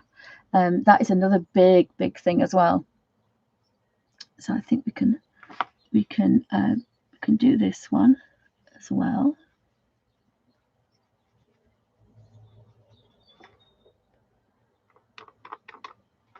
And I think we can do that one. And you won't get a line this time. If you have a line, you just rub a couple of times, it's gone. This will, if I put water on here, it will come back. I'll ruin the page, but it will lift off. Oh, hi, Christian. Welcome to Bunny Designs. Anybody else popping in? Sorry, I missed you coming in. I'm a bit, I've been on a rant. I've been on a rant. Sorry, guys. And then a bit stronger to go under there, so we know we've got a bit of shadow. And if that's not strong enough, when it's dried, you can go back and add it again. But what we don't want to do is to kind of make this just should do that. See, Payne's grey is too cool, it's too stark. The black is probably nicer. The black is nicer than the Payne's grey. This is why I don't like Payne's grey. But if I put Payne's grey with French ultramarine, I'll get a beautiful indigo color.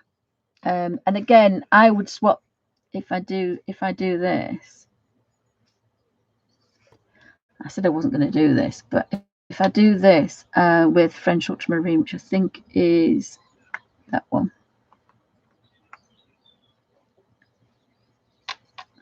And if I do this,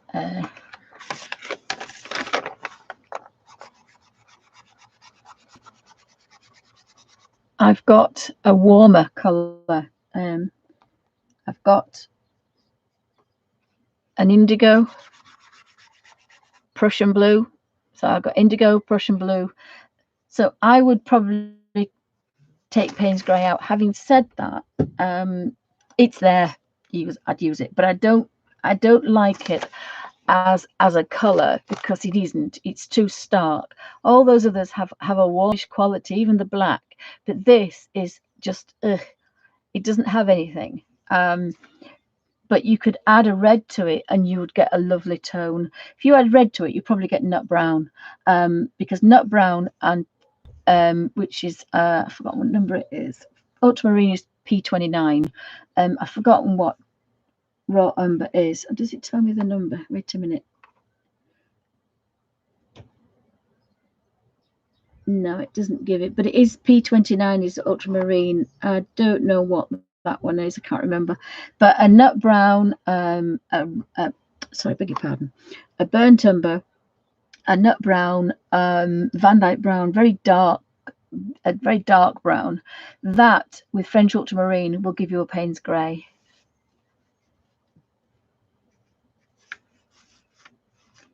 Oh, thank you guys. Thank you.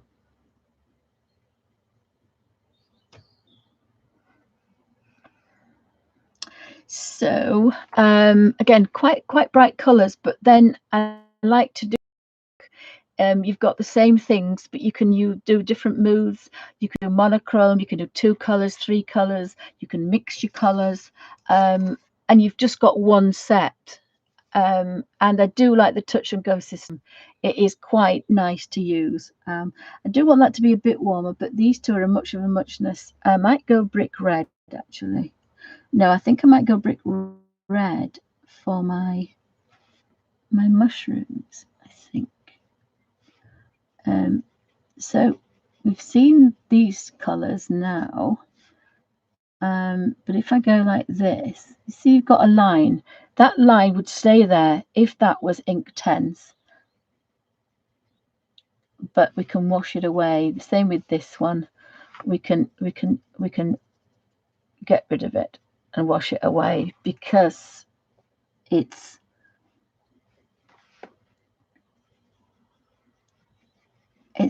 a watercolor. It's gum arabic. It's a binder, and there's a lot of pigment in these as well, but it's a binder that's the least The ink Tens obviously has a water base to it, but then it turns into an ink. So again, if that was a water an ink Tens, that would never come out. But if, again, we shouldn't be very careful with this. If you rub, it's a watercolor, and for that traditional way, I have to say, I do like these particular watercolors. I love Winsor & Newton. I like my professional ones, but these are literally a hair's breadth behind a professional one.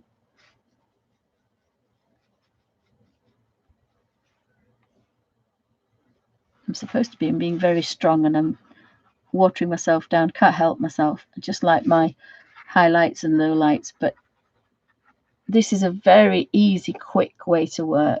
Touch and go, I call it. So we can have a really strong one down at the bottom there, and then as we go to the top.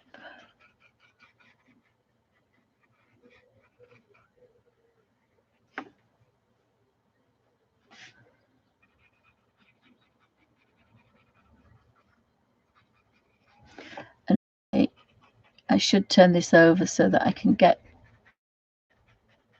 without going over the line. You see, I just went over the line. Then really you want to be like this, so that when you push the brush up to the line, you're in full control over it.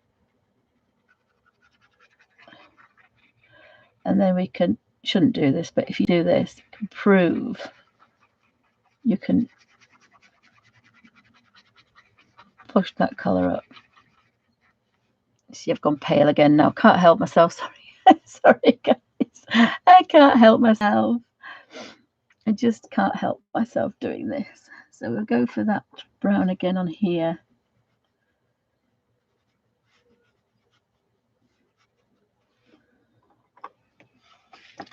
So thanks, guys, for stopping by.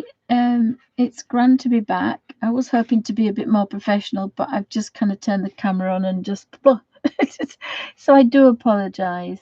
I had intended to make these awesome videos, and I'm just doing what I normally do, which is turning the camera on and waffling. So I apologize in some way, but the main idea was to get people to color and chill out and fill their time and occupy their time, because this is going to be a long haul flight. It's not going to be see you next week. So I think we need to rethink, stock up on color books or use the ones we've got so far. This time could be so brilliantly used. Learn a language, lose weight, brush up on your favorite soaps, write a book, all sorts of things you could do. Things that you've always wanted to do and never had the time. We now have the time. Actually, I was going to go for black, wasn't I? Yeah. So we do now. Oops, that's a bit dark. Is that? We do now have the time for this. We have time to clear out that drawer, to reground the bathroom, all those chores we've put off, cleaning drawers out, swapping fridge freezer doors around, all the really silly things. Make a list of them and then get them done, and then your time will pass quicker.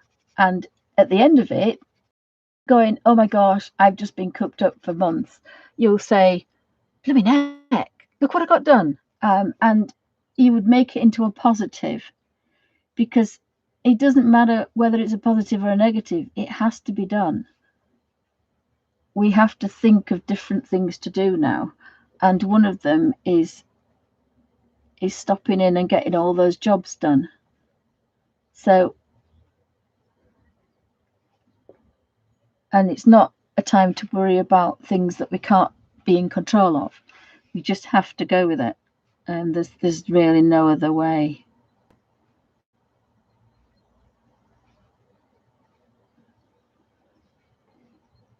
don't know if anybody else feels like that. Just looking what else I've got. I've got a tiny bit of green and I don't know what I'm going to do with it.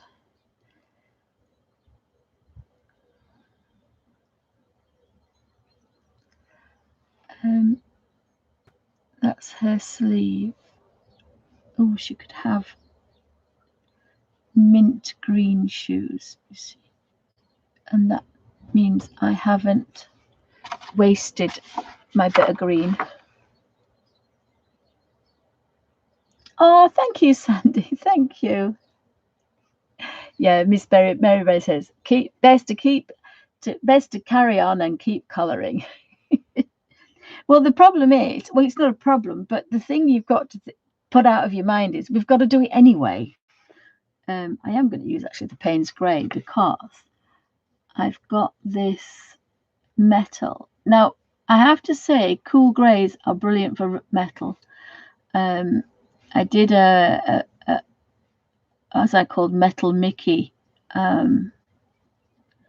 a while ago in a Kirby, and I looked at this page and thought, there's no way I don't want to colour that page. I don't like it. I'm not into metal. I just don't want to do it. And then I've got my Graffy tint out, which has got quite a lot of greys and muted colours. And they're basically tinted greys, the best way to describe them. And they are kind of amazing as well. But we can make those colours. We use black or make greys, makes Payne's Grey, but put more blue in for a bluer one, more red in for a warmer one, and more yellow for a green one. You can't have a grungy yellow because you get green, but most of the other ones you can do. I think I might actually I'll clean my brush. It's not very dirty. I'm going to put a little bit of, my daughter said she wanted to cycle home in this. I think I might just put a touch of yellow on there.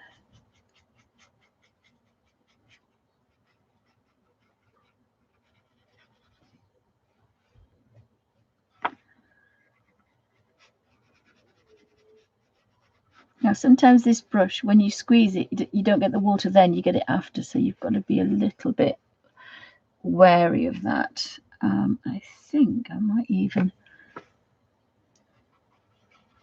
do these on here because these are kind of a bit of a toadstool thing going on.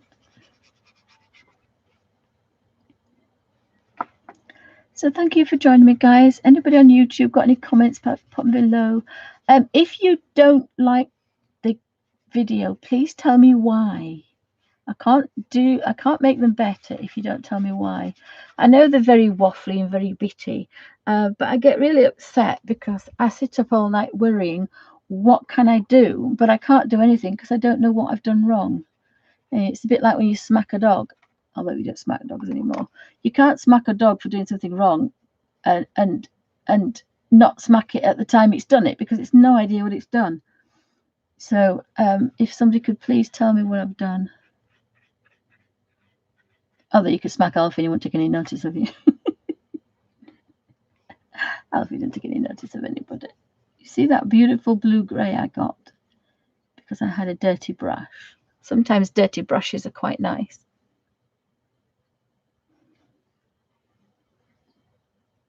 Oh, you're welcome, Della. Have a lovely evening. You too. I'm not sure what time it is, actually. I haven't got a clue. Oh, it's nearly 4 o'clock.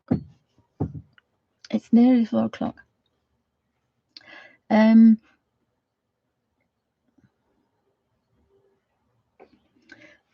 think I'm going to use Payne's Grey again, actually. There you go, you see.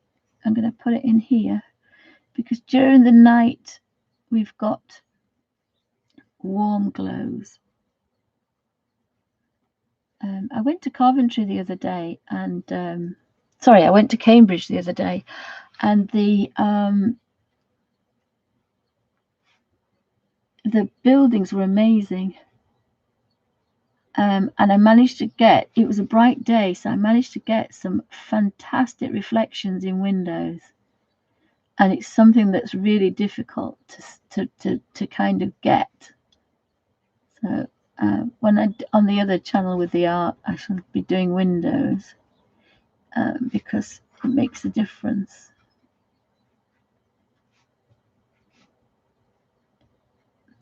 I think we might have a Colin Thompson day tomorrow, or if anybody wants anything in particular. Oh,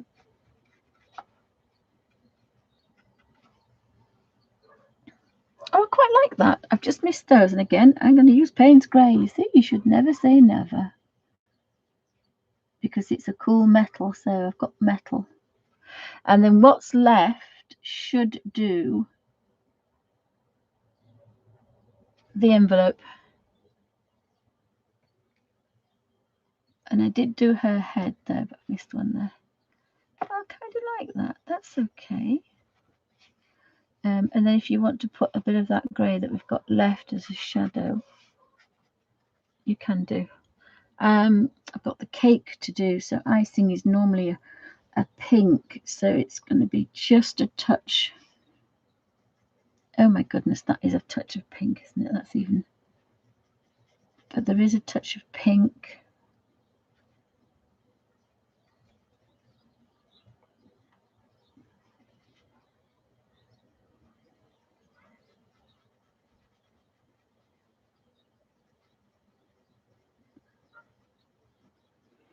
It's always pastel colours, isn't it? So we might just have a little bit of purple.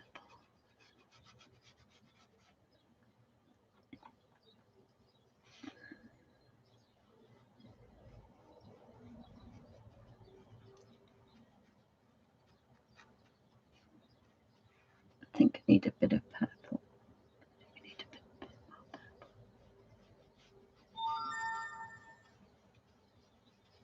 That's a better icing, that.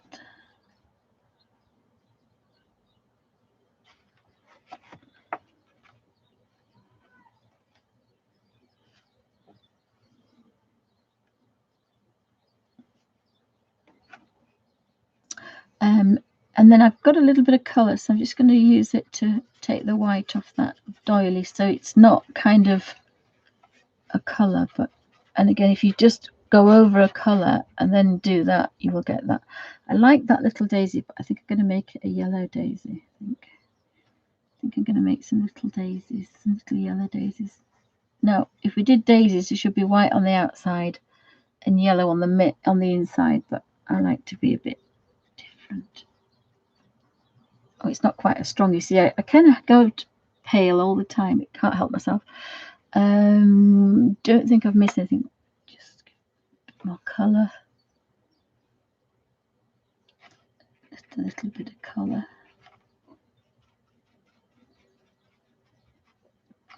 In small spaces, you can rejiggle that. So that's finished. I quite like that. I like the fact that I was a little bit bolder, but then unfortunately I get back into the weak washes again. But it was good. This has dried very quickly, so that kind of messed it up a little bit.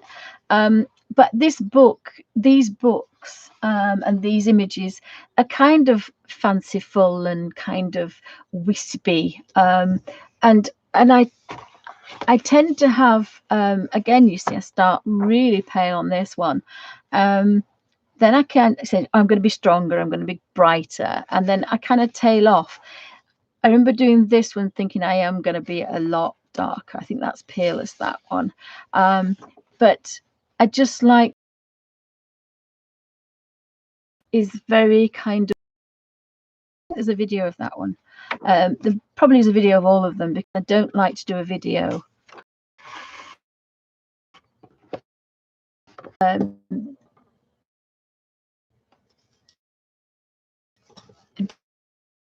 But as I say, there's enough colour books. There's enough My Little Mushrooms.